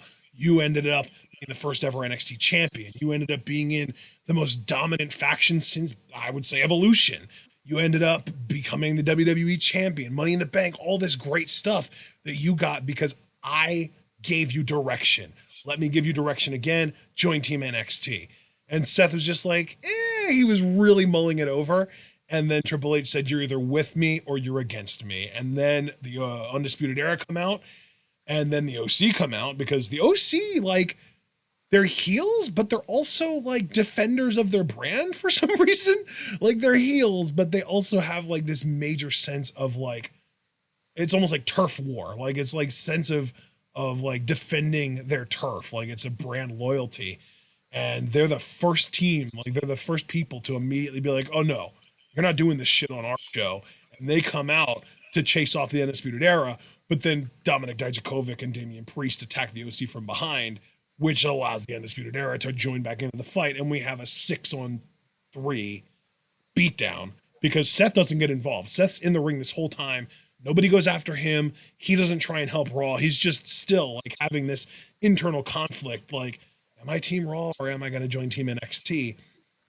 But then afterwards, he confronts Triple H backstage and asks for an NXT title shot tonight. Triple H accepts and he does the whole, welcome back thing. And we get that match in the main event. And the Undisputed Era attacks Seth during the match. So he's warming up, he's doing the burn it down stomping, trying to warm it up for the super kick stomp combo. And then, Undisputed Era attack him.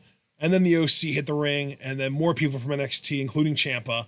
And then more people from Raw. And we get this big, huge brawl. And the show literally goes off the air with Keith Lee doing an insane tope con hilo onto everybody. It was amazing. Yeah, it came off really fucking well. I have to just say, I found it funny that Seth Rollins said I'm better than Daniel Bryan when, like, I don't know, outside of kayfabe, Bryan put Cole over clean. I know that it's always written that way, but I always have to wonder if politics ever gets involved, and Seth needed to have the interference. Like, I guess they cared more about protecting Seth than Bryan. I just love that Bryan has so little ego. He's willing to put literally anybody over. It's just fucking great. But yeah, it was a solid main event. It got spoiled by like the run-in, and then just the chaos afterwards, I think, came off really well on TV.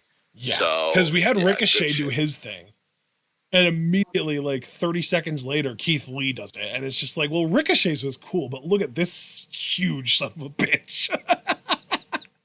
Yeah, exactly. Ricochet's was awesome. He did a shooting star press off the top rope. Like, that was incredible.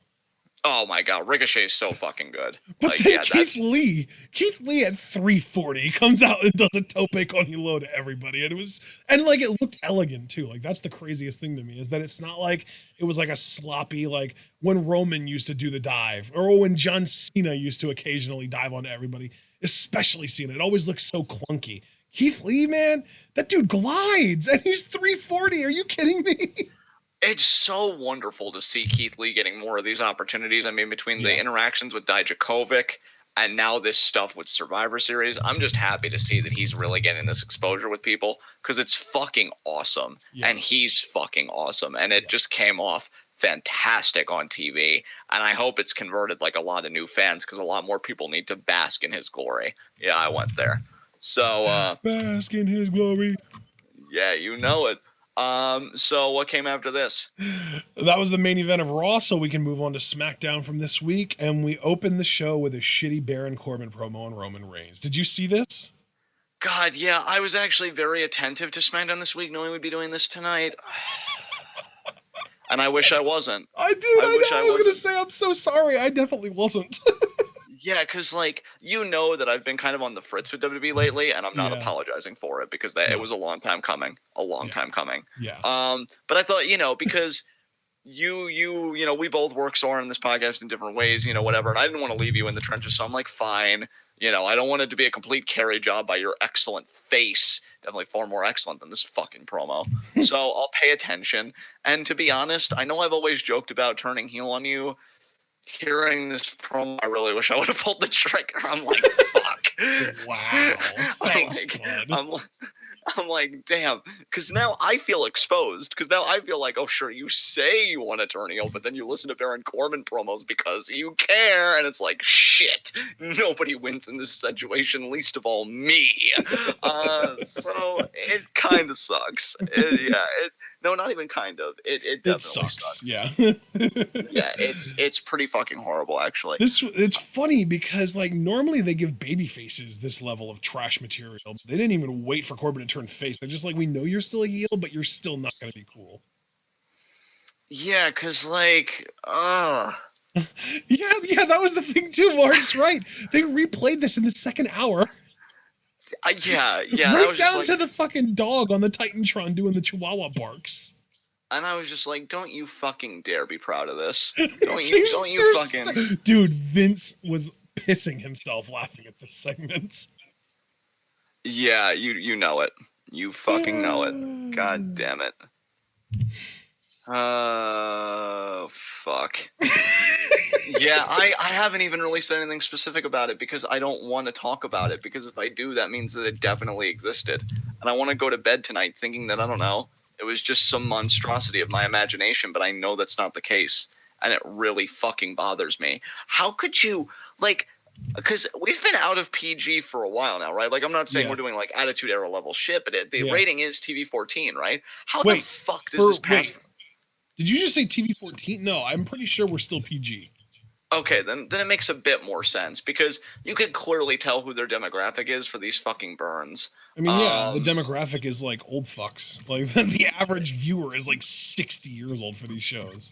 Oh God, I don't even know if that makes much sense. Because when he's like, they're just little marbles. Get it? I'm practically saying he doesn't have balls. I would just picture a kid being like, oh my God, and did you hear what Baron said about Roman? No, what did he say? And then the teacher tells them to not talk during class, but then at lunchtime they resume. He said he has no balls. What? Oh, my mom would kill me seeing something like that. And it's like, Christ, it's so bad. It's so bad. Because here's the truth. I actually really haven't hated Roman since he's come back. Like, they've actually done a pretty decent job, I guess, of him not being overexposed and working in quality feuds. Like, they've known who to pair him with. Man, no streak lasts forever. I mean, Jesus fucking Christ. After doing they a really want Baron Corbin to be a thing, and it is just never going to happen. Get that fucking Burger King crown off your bald ass head and get the fuck off my product. I mean, I'm still bitter that I publicly insulted him on Twitter, and yet I'm the one that eats shit. I deserve better than this. Yes, you do. I agree. You definitely do. Thank you. My ego needed that, actually. My ego really needed that, actually, so appreciate it. But he cuts this stupid promo like, oh, Roman, I don't know if you can represent the boys anymore. And like, dude, honestly, taking a breath. Do you want to know what the funniest fucking part of this promo was to me? What? He listed Roman's accolades, the WrestleMania main events, the Universal title, the 3 WWE championships. And all I could think was, Baron, you're telling on yourself because you haven't even done a third of that. Like, he's a former Mr. Money in the Bank with a failed cash-in. From Jinder fucking Mahal. Yeah, like, he got pinned by Jinder Mahal after Mahal lost to John Cena. Yeah, like, I just gotta be truthful. If I'm Roman, I'm coming out. And the first thing I say is, well, Baron, you already kind of spoke for me. I don't know if you saw later in the show, Roman arrived at the arena and Chad Gable went up to him and was like talking to him. So yeah, he wasn't actually there yet. That's why he wasn't interrupting but him. Like I guess when he showed up, I don't know, maybe he gets in Baron's face or something, because like he very easily could have gotten in Baron's face and been like, you already said all my accolades for me, but I just want to remind you, unlike you, I've been world champion. And it's like, that's all you need to say. That's all you need to say. The funniest thing is that they main evented and Corbin fucking won. That sigh was perfect. I've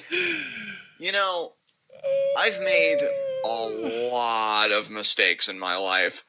And I don't know if it's sad or good that one of the biggest ones was ever supporting Baron Corbin. Like, Jesus Christ. He's, like, he's this guy, like, because we've seen, like, he's more standoffish, more introverted, and he likes to flaunt as well. Though you people boo me, but look at this Rolex. Yeah, you know what that Rolex tells you? That it's never going to be your time, Baron. Shut the fuck up. He's a loser, and not even in the tightest sense, like, you're a loser, like, because the worst thing about Baron, because you liked passive aggressive me, here's non-yelly, really honest me. The worst thing about Baron is that he goes home and he thinks that he's good. Like, he thinks that he's good, but the truth is, the bigger tragedy of all is that he believes his lies so much, he labors under that delusion so effortlessly. He's developed a kind of rhythm with it where that's his life. And the tragedy in that is he's never going to improve because he already thinks he's this great thing. But you're not. You are so woefully inadequate. Words are wasted on you to even articulate just how inadequate you are. And it's never going to happen for you.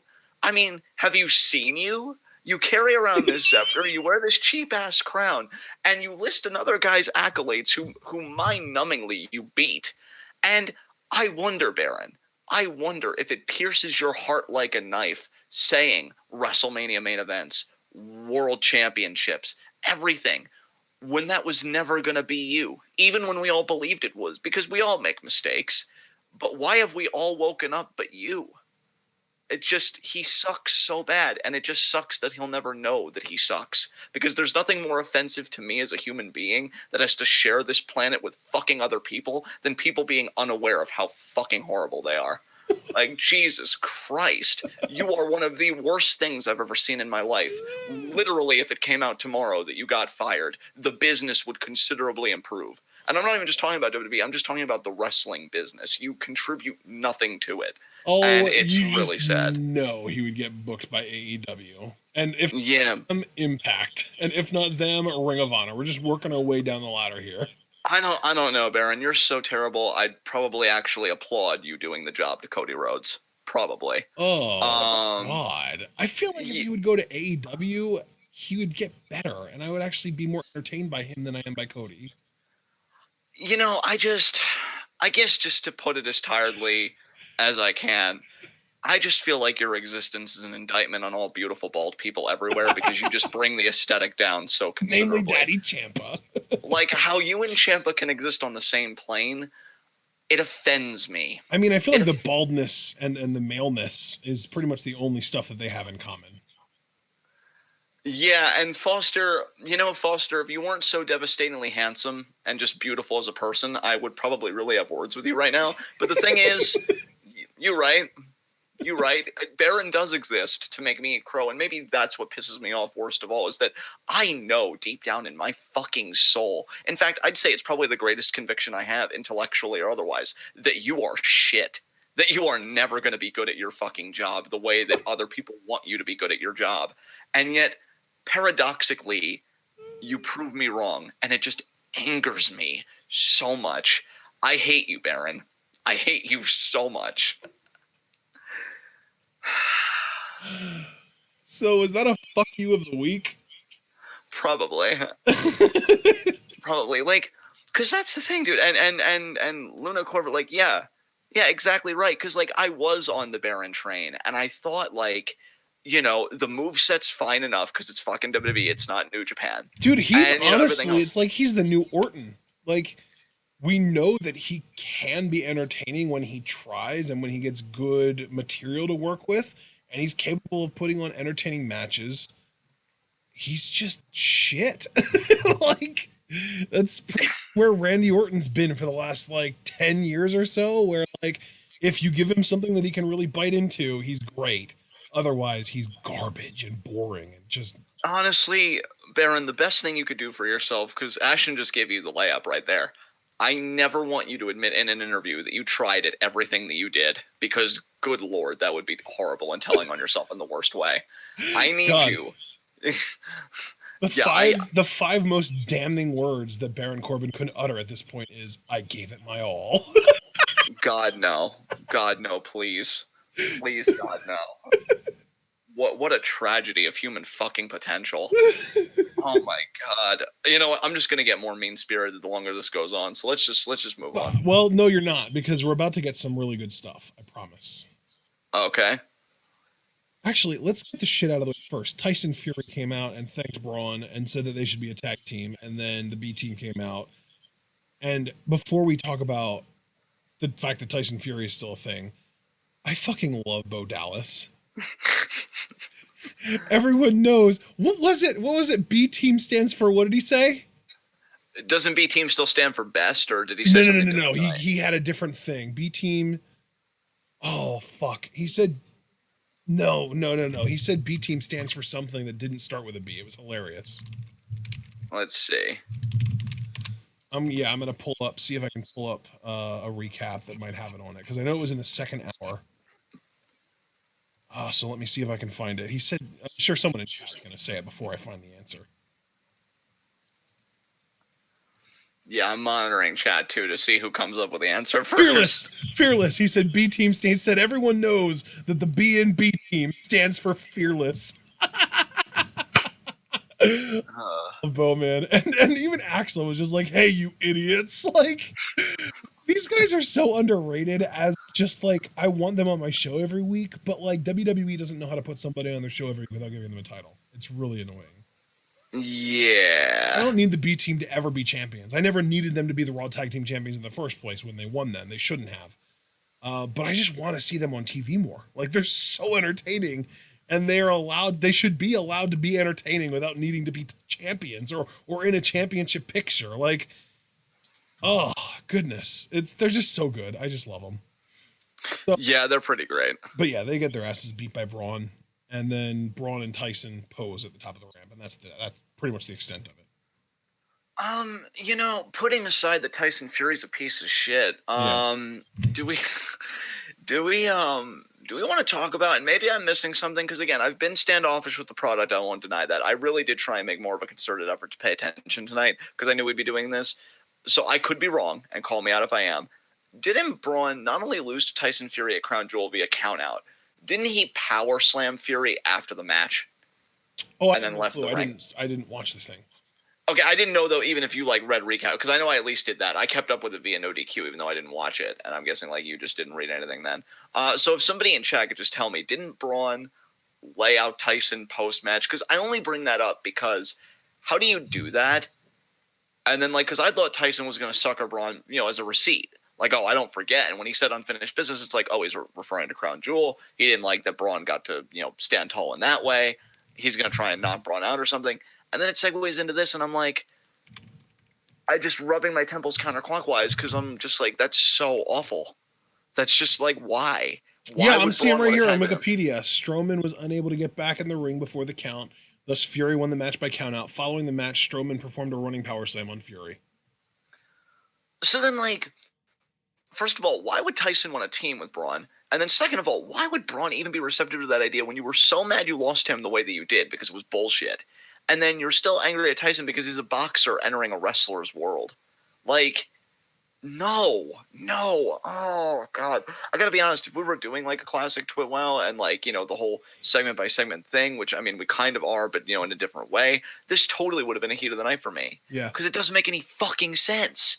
You were just defending the turf, the wrestling turf, just a little while ago against this guy. You were fucking angry that he beat you, and rightfully so, because again, it was bullshit. And now it's just Tyson, teaming up actually does sound pretty cool. No, you Nimrod. No.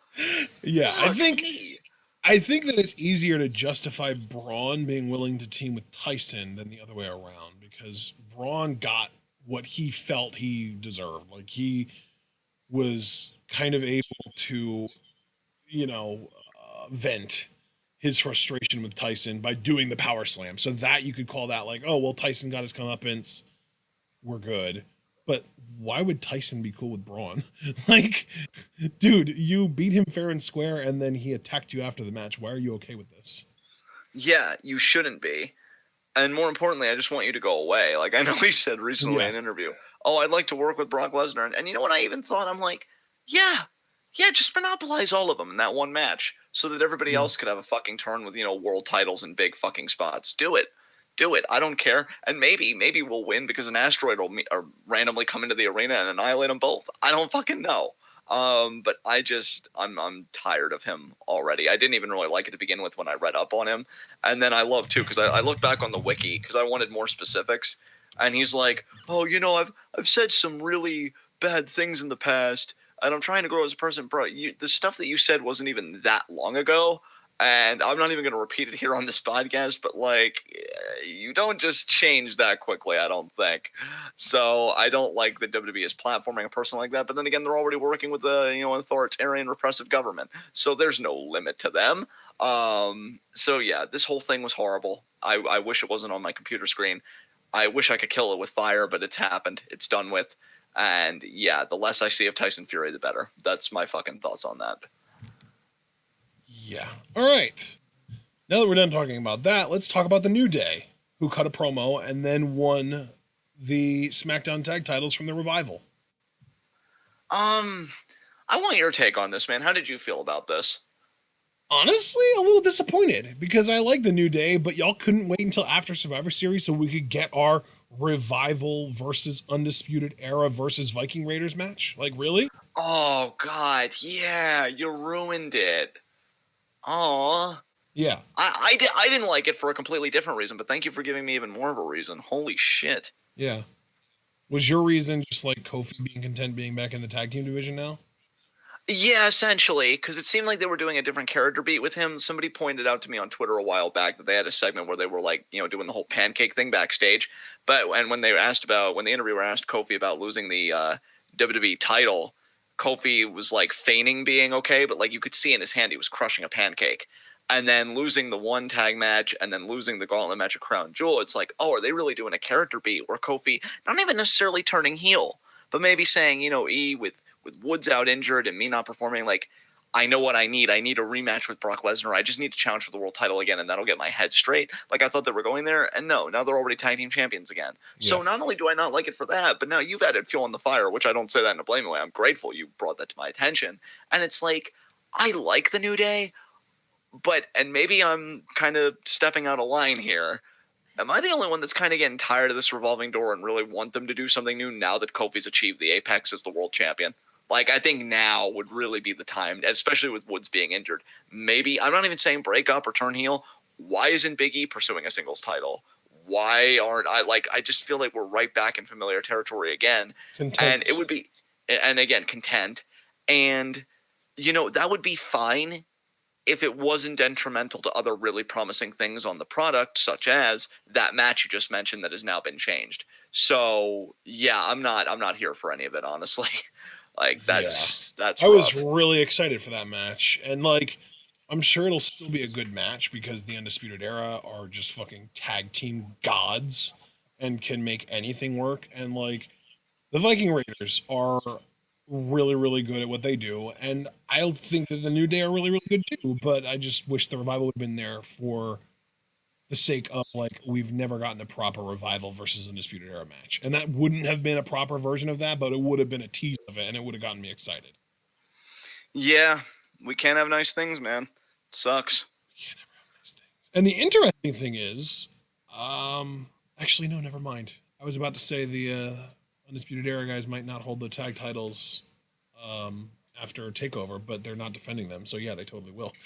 So anyway, yeah, that's like the biggest downside to that. But anyway, let's move on. Heavy Machinery came out, and as soon as they got into the ring and started getting ready to have their whatever match they were supposed to have, they got jumped by Imperium. So, first of all, Imperium randomly showing up as a big way to pop the UK crowd was pretty cool. And second of all, I'm guessing this means that we're going to get a Heavy Machinery match next Friday on SmackDown, since, they seem to kind of be sticking with the continuity, and they were obviously supposed to have a match here tonight that got just cut off. Yeah, so how did you feel about Imperium doing their thing? I mean, they showed up, and we haven't seen them since. And I don't think we're going to see them next Monday, and it seems like it was completely inconsequential. Other than just like, let's pop the UK crowd, and that's it. I hope that's not the case. I hope we see more of Imperium, especially Walter, because what fucking presence that dude has.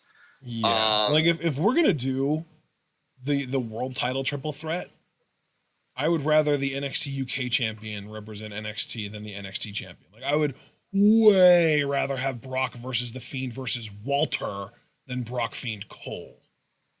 Yeah, because I love Adam Cole, and I know you do too. But, like, if, again, we're buying into kayfabe to that degree, you can't put Fiend, Brock, and Cole in the same ring and tell me that Cole has a chance of winning. Exactly. Like, and I get to, like, oh, but he could be the smartest person in the match. Nah, fam, there's a limit. Because, like, who's he going to pin? Like, exactly. I feel like even if the Fiend hits Brock with his best shot, I don't think Adam Cole would be able to get the Fiend out of the ring long enough that he'd be able to cover Brock. Yeah. And dude, after everything the Fiend has endured, kayfabe wise, like just the curb stomps. I mean, yeah, the Fiend is just unpinnable at this point. Yeah, so like then your only option would be Brock, and we're not doing that either way because Brock's defending against Ray. Yeah, that's right. So yeah, that does create an interesting scenario. Yeah, maybe. Yeah, and I actually just saw a message from Deluxe Man saying the same thing. Brock's fighting Rey Mysterio. Yeah, so maybe then we could do something where it's like Fiend versus Walter, but it's probably going to be Fiend versus Cole. Cole's just going to get fucking annihilated. No, it'll be the Fiend versus most likely Daniel Bryan, which I was literally saving for last. Oh, shit. Yeah. Yeah, yeah. That's yeah. We'll talk about that later, but yeah, I'm very much excited for that. But yeah, I totally get your misgivings about Cole, and I think Walter would be a much better fit. So Right. But regardless, none of that's happening anyway, so it's not even worth talking about. And I kind of feel bad for bringing it up because, yeah, we already know who Brock's opponent at Survivor Series is, and that's Ray. And we have a pretty strong idea of who the Fiend is going to be facing, and that's going to be very interesting. But let's start at the beginning of that story. So on the 11-1 SmackDown, last week's SmackDown, Kathy Kelly interviewed Sami Zayn. And there was this whole thing where he was trying to talk about NXT and, well, if I see anyone from NXT, and then he turns around and sees Keith Lee and Matt Riddle. And there was this hilarious bit here with Sammy trying to escape to no avail. Honestly, Sami Zayn's acting in this segment had me dying. He was like, he went to reveal a shirt, like he was gonna have like an NXT shirt on underneath his jacket, and it was just a plain black shirt. And they pointed that out, and he was just like, "Oh, I must have left it in my car." And he goes to go to his car, which I mean, we and obviously Riddle and Lee knew he was just trying to get away from them. And then he starts walking, and he's just like, "Oh, you guys don't have to come with me. It's fine. I'll just go handle it, and I'll be right back. It's all good." And they were following him. And he was like, "Oh, or you can come with me. That's fine. You know, I got my own escorts. This is great." And then he just fucking bolts. yeah, he runs out to the ring area, past the ring track, trying to jump over the barricade, but he gets caught up to by Matt Riddle and brings him back into the ring. And Riddle does his little, jump into the ring and then kick your flip flops off, but his flip flop didn't come off all the way. So that he kicked it off, but ended up still in the middle of the ring, which ended up being perfect because then Sammy bent over and grabbed it and went to hand it to Riddle, and Riddle takes it and then just flips out of the ring.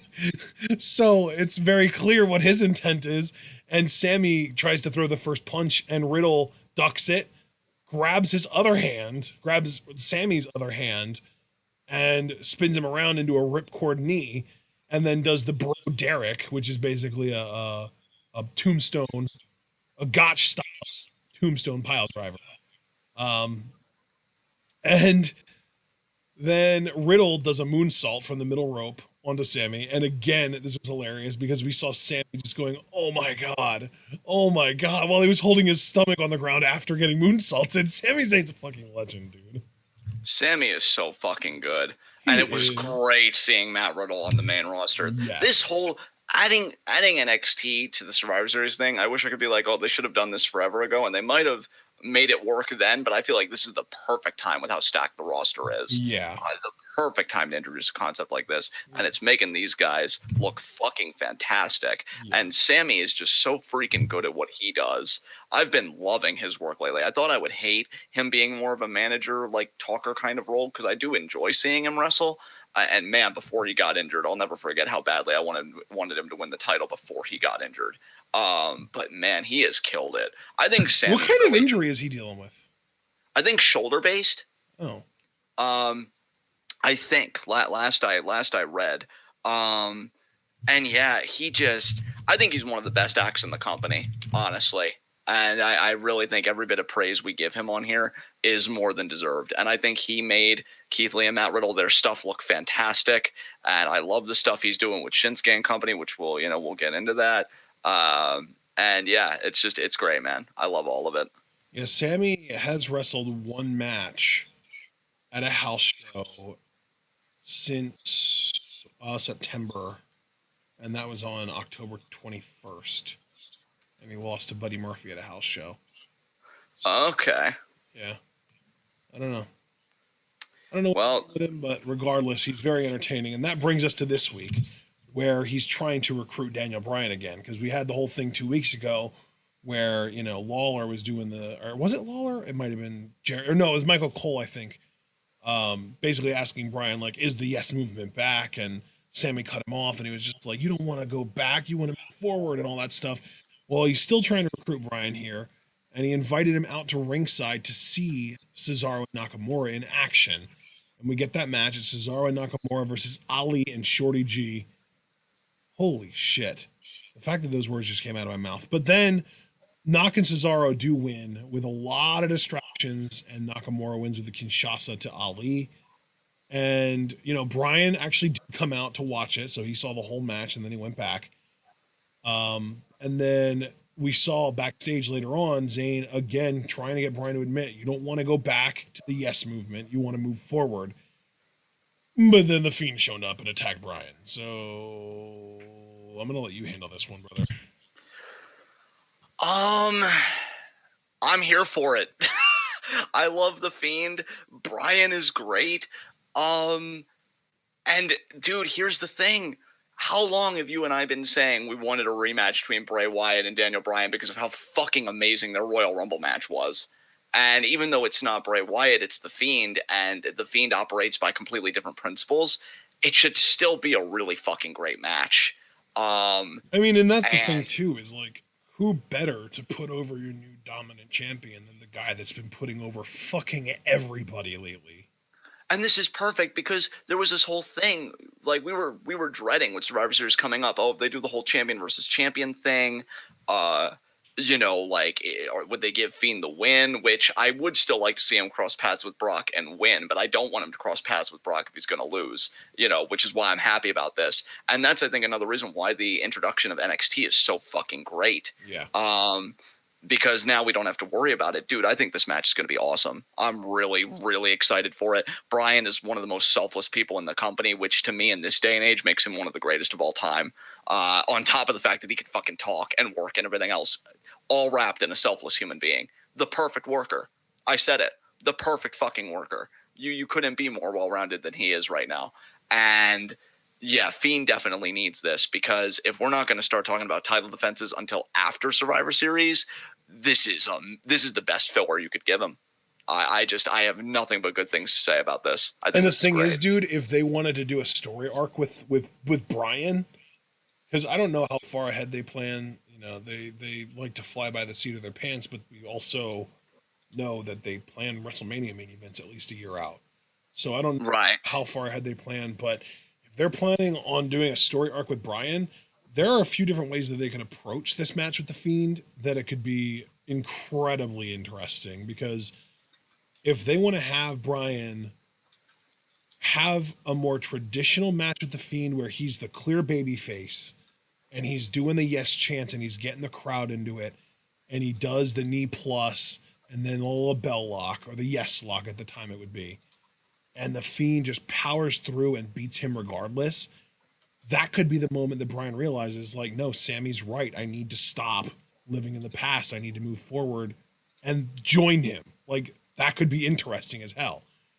On the other hand, we could get the last remnants of the new Daniel Bryan in this match, where he does a carbon foot stomp, good carbon footprint. He does, maybe he even attempts like a low blow. Maybe he like the heeliest that he's been since last year's Survivor Series in his match with Brock, and it still doesn't work. And then maybe the following SmackDown he comes out and says, I realize that what I was doing was never going to be enough for me to beat the Fiend, and because of that, I'm ready to embrace you again. Like that kind of thing. Like that would have been like the last gasp of the new Daniel Bryan. And now the yes movement is back, and he feels like, oh, well, I can't beat the Fiend without crowd support, like that kind of thing.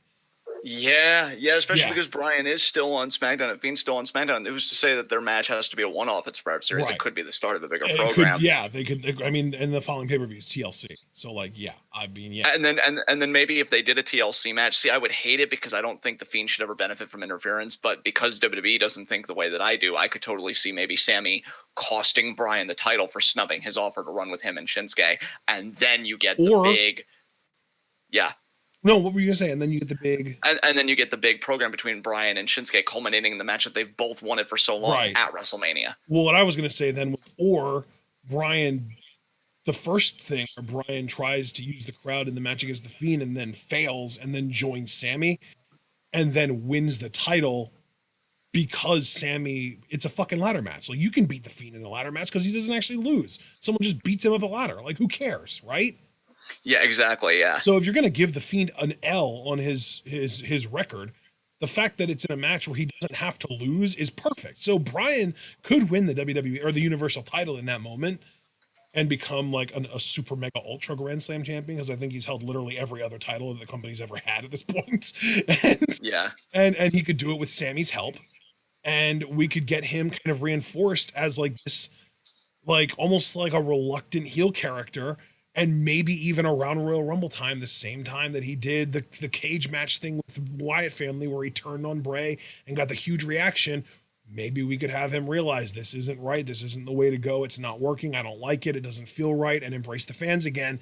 Then that leads to Bryan Nakamura for the Universal title at Mania. Yeah, I could see that. I could see that. There are ways to lead to that match, and I hope that all roads point to that. But I'm worried that they're going to blow that off at like Fastlane or some shit. Yeah, probably. Like, I feel like I have to write this down. Like, I have to like pull up a notebook and write down predicted Bryan versus Nakamura blown off at Fastlane on this video at this timestamp. And it was almost at exactly the 2-hour mark. Because if that shit happens, I'm claiming it.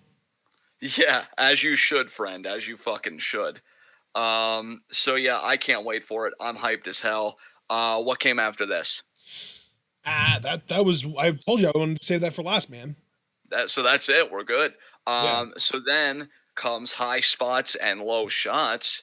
I want to say my high spot's NXT because everybody's been looking so fucking good. That's fair. That's totally fair. If you want to say that, you can. Then I'm going to say it. NXT. I think this is just what they needed with a roster this stacked. They did this at the right time, which, God, that's something I never thought I'd say about WWE, unironically. And yeah, it's good shit, man. It's good shit. Yeah, you can say NXT as a whole, but I'm going to single out Shayna Baszler individually as my high spot. Okay, I love it. My low shot, God, I can't even say Baron because, but because he won. He won. Oh, God. Do you have to? Never mind. You know what? Can I go first with my low shot? Sure, bud. WWE's tag team divisions in general are my low shot. There you go. Like, on Raw, you've got your tag team champions squashing local talent every week. On SmackDown, you just took the titles off of these amazing work rate guys for the sake of, I don't even know what the hell the reason is, but for the New Day to get the titles back and Kofi to be completely content not being world champion anymore. Like, and then like the fucking best in the world, the best tag team in the world is supposedly the OC, but they've been losing to the Street Profits. So how good really are they? Yeah, absolutely. The Street Profits weren't even in that match. Like, there were 9 teams. You couldn't even it out and make it an even 10 by adding the Street Profits, really? Yeah, absolutely, man. So yeah, my low shot is the tag division as a whole across both main shows. Yeah, I totally agree. That's a great pick. I guess my low shot, I guess my low shot is Braun. I'm gonna say, because you lost to Tyson Fury, and then you're just gonna be buddy with him and tag with him, which almost just seems kind of sad. Cock. I mean, kind of actually, yeah. Because like, what the? I don't know. So I'm just gonna say Braun because I think it's just been rough for him lately. You lost to him, and then you tried buddying up to him. No alpha will ever do that. Yeah. So, with that said, is there anything else you want to say? I love that our Vince McMahon character is an incel despite having multiple children. Yeah. God, I hate him so much. Anyway. It's because of the alt-right, which he totally belongs to and also encompasses incels for the most part. Yeah. No, John, suppress the tangent. You've already gone on too many today. Okay. Yeah, let's just get out of here, my friend. I know. I know you said it in that concerned parent point. You can trust me with this, okay? We're going to be okay. I have all of my faith is in you, my friend. I love your face so much. I want you to know that. And I love all of your faces that stayed up with us. Really appreciate it. Yeah, we still got 12 people here, man. 11, but still. You guys are loyal as fuck. I don't know what's wrong with you, but I appreciate it. I'm John. That's my co-owner and commentary, Ashton. And this is our WWE catch-up commentary, and we are TWitWoW, the best wrestling podcast for wrestling fans, by wrestling fans, on the web today. Guys, if you haven't already, please leave a like. We'd greatly appreciate it. The more likes you leave, the more likely we are to be the top result for WWE catch-up commentaries, which I'm pretty sure we're the only ones that do these. But in case we have any competition, snuff them the fuck out. So yeah, leave a like and make us number one in the algorithm. I don't know. Was that too intimidating? It was fine. It was perfect. Like your fucking existence. Yeah. Be sure to subscribe, click the bell icon. Look, I already mass tag for you people. The least you could fucking do is a bit of effort just to click a little bell that says, oh wow, TWitWow's on, so that we don't get racist fan rocks coming in the last 5 seconds and be like, yo guys, what's up? Oh, I don't know, not your stock apparently, because you missed the whole fucking vid. So stay up to date, guys. That's all I'm fucking Join asking. the notification squad, damn it. Yeah. What, you think you're more scum squad by not joining the notification squad? No, you're just a punk. So just click the fucking bell. Yeah. Scum squad is what you want to be, not punk squad. So yeah, that's all I have to say about that. I am probably way too angrily tangentially speaking for my own good. And I guess we'll see you potentially, or do we have a potential Stardom commentary for Sunday? No, we have our Sunday free, right? So we're going to see them again when? Tomorrow night for AEW. Oh, fuck me. Yeah, we got. I knew you were gonna say that. We got Full Gear live reactions at 6:30. MJF isn't even on the show, so does it matter? No, it's actually it doesn't it's matter. probably going to be closer to 7:30. I think the pre-show starts at 7, and I'm guessing the first match, which is actually the only match now on the pre-show, Britt Baker versus B. Priestley, isn't going to happen until after 7:30. So that's my guess. And I don't know if you've seen the reports, but apparently this is going to be a shorter show. It's not going to be 5 hours. It's going to be closer to 3.5. So that's. Oh, thank Christ! I hope that's true. Wait, who reported that? Was it Meltzer? Yes. Oh God, then it's a 50-50 chance. Well, shit. no, dude, right. he's in tight with AEW. He knows their shit. They tell him fucking everything. I believe it. Okay. And like it's 50-50 with WWE. It's like 5.95 with everywhere else, but it's like 95.5 with AEW. Like he knows his shit with AEW because they're like friends of his. Yeah. All right, well, then I guess that makes me feel better. So anybody that's like, gee, I have a free Saturday to live my life, pursue my passions, cultivate a better sense of self, let's watch AEW. I don't envy your life choices at all, actually. But hopefully it's a good show. Maybe Cody will fail and I get to laugh at him. I don't know. You know, I'm kind of. We might get the first John fail bomb in a few months. I mean, that would be fucking great, wouldn't it? That would be so impressive. But yeah, I guess we'll see you then. God, I wish that wasn't happening. But it's a thing, so hopefully it's a good show. So until then, guys, tune in, and as best as you can, peace out.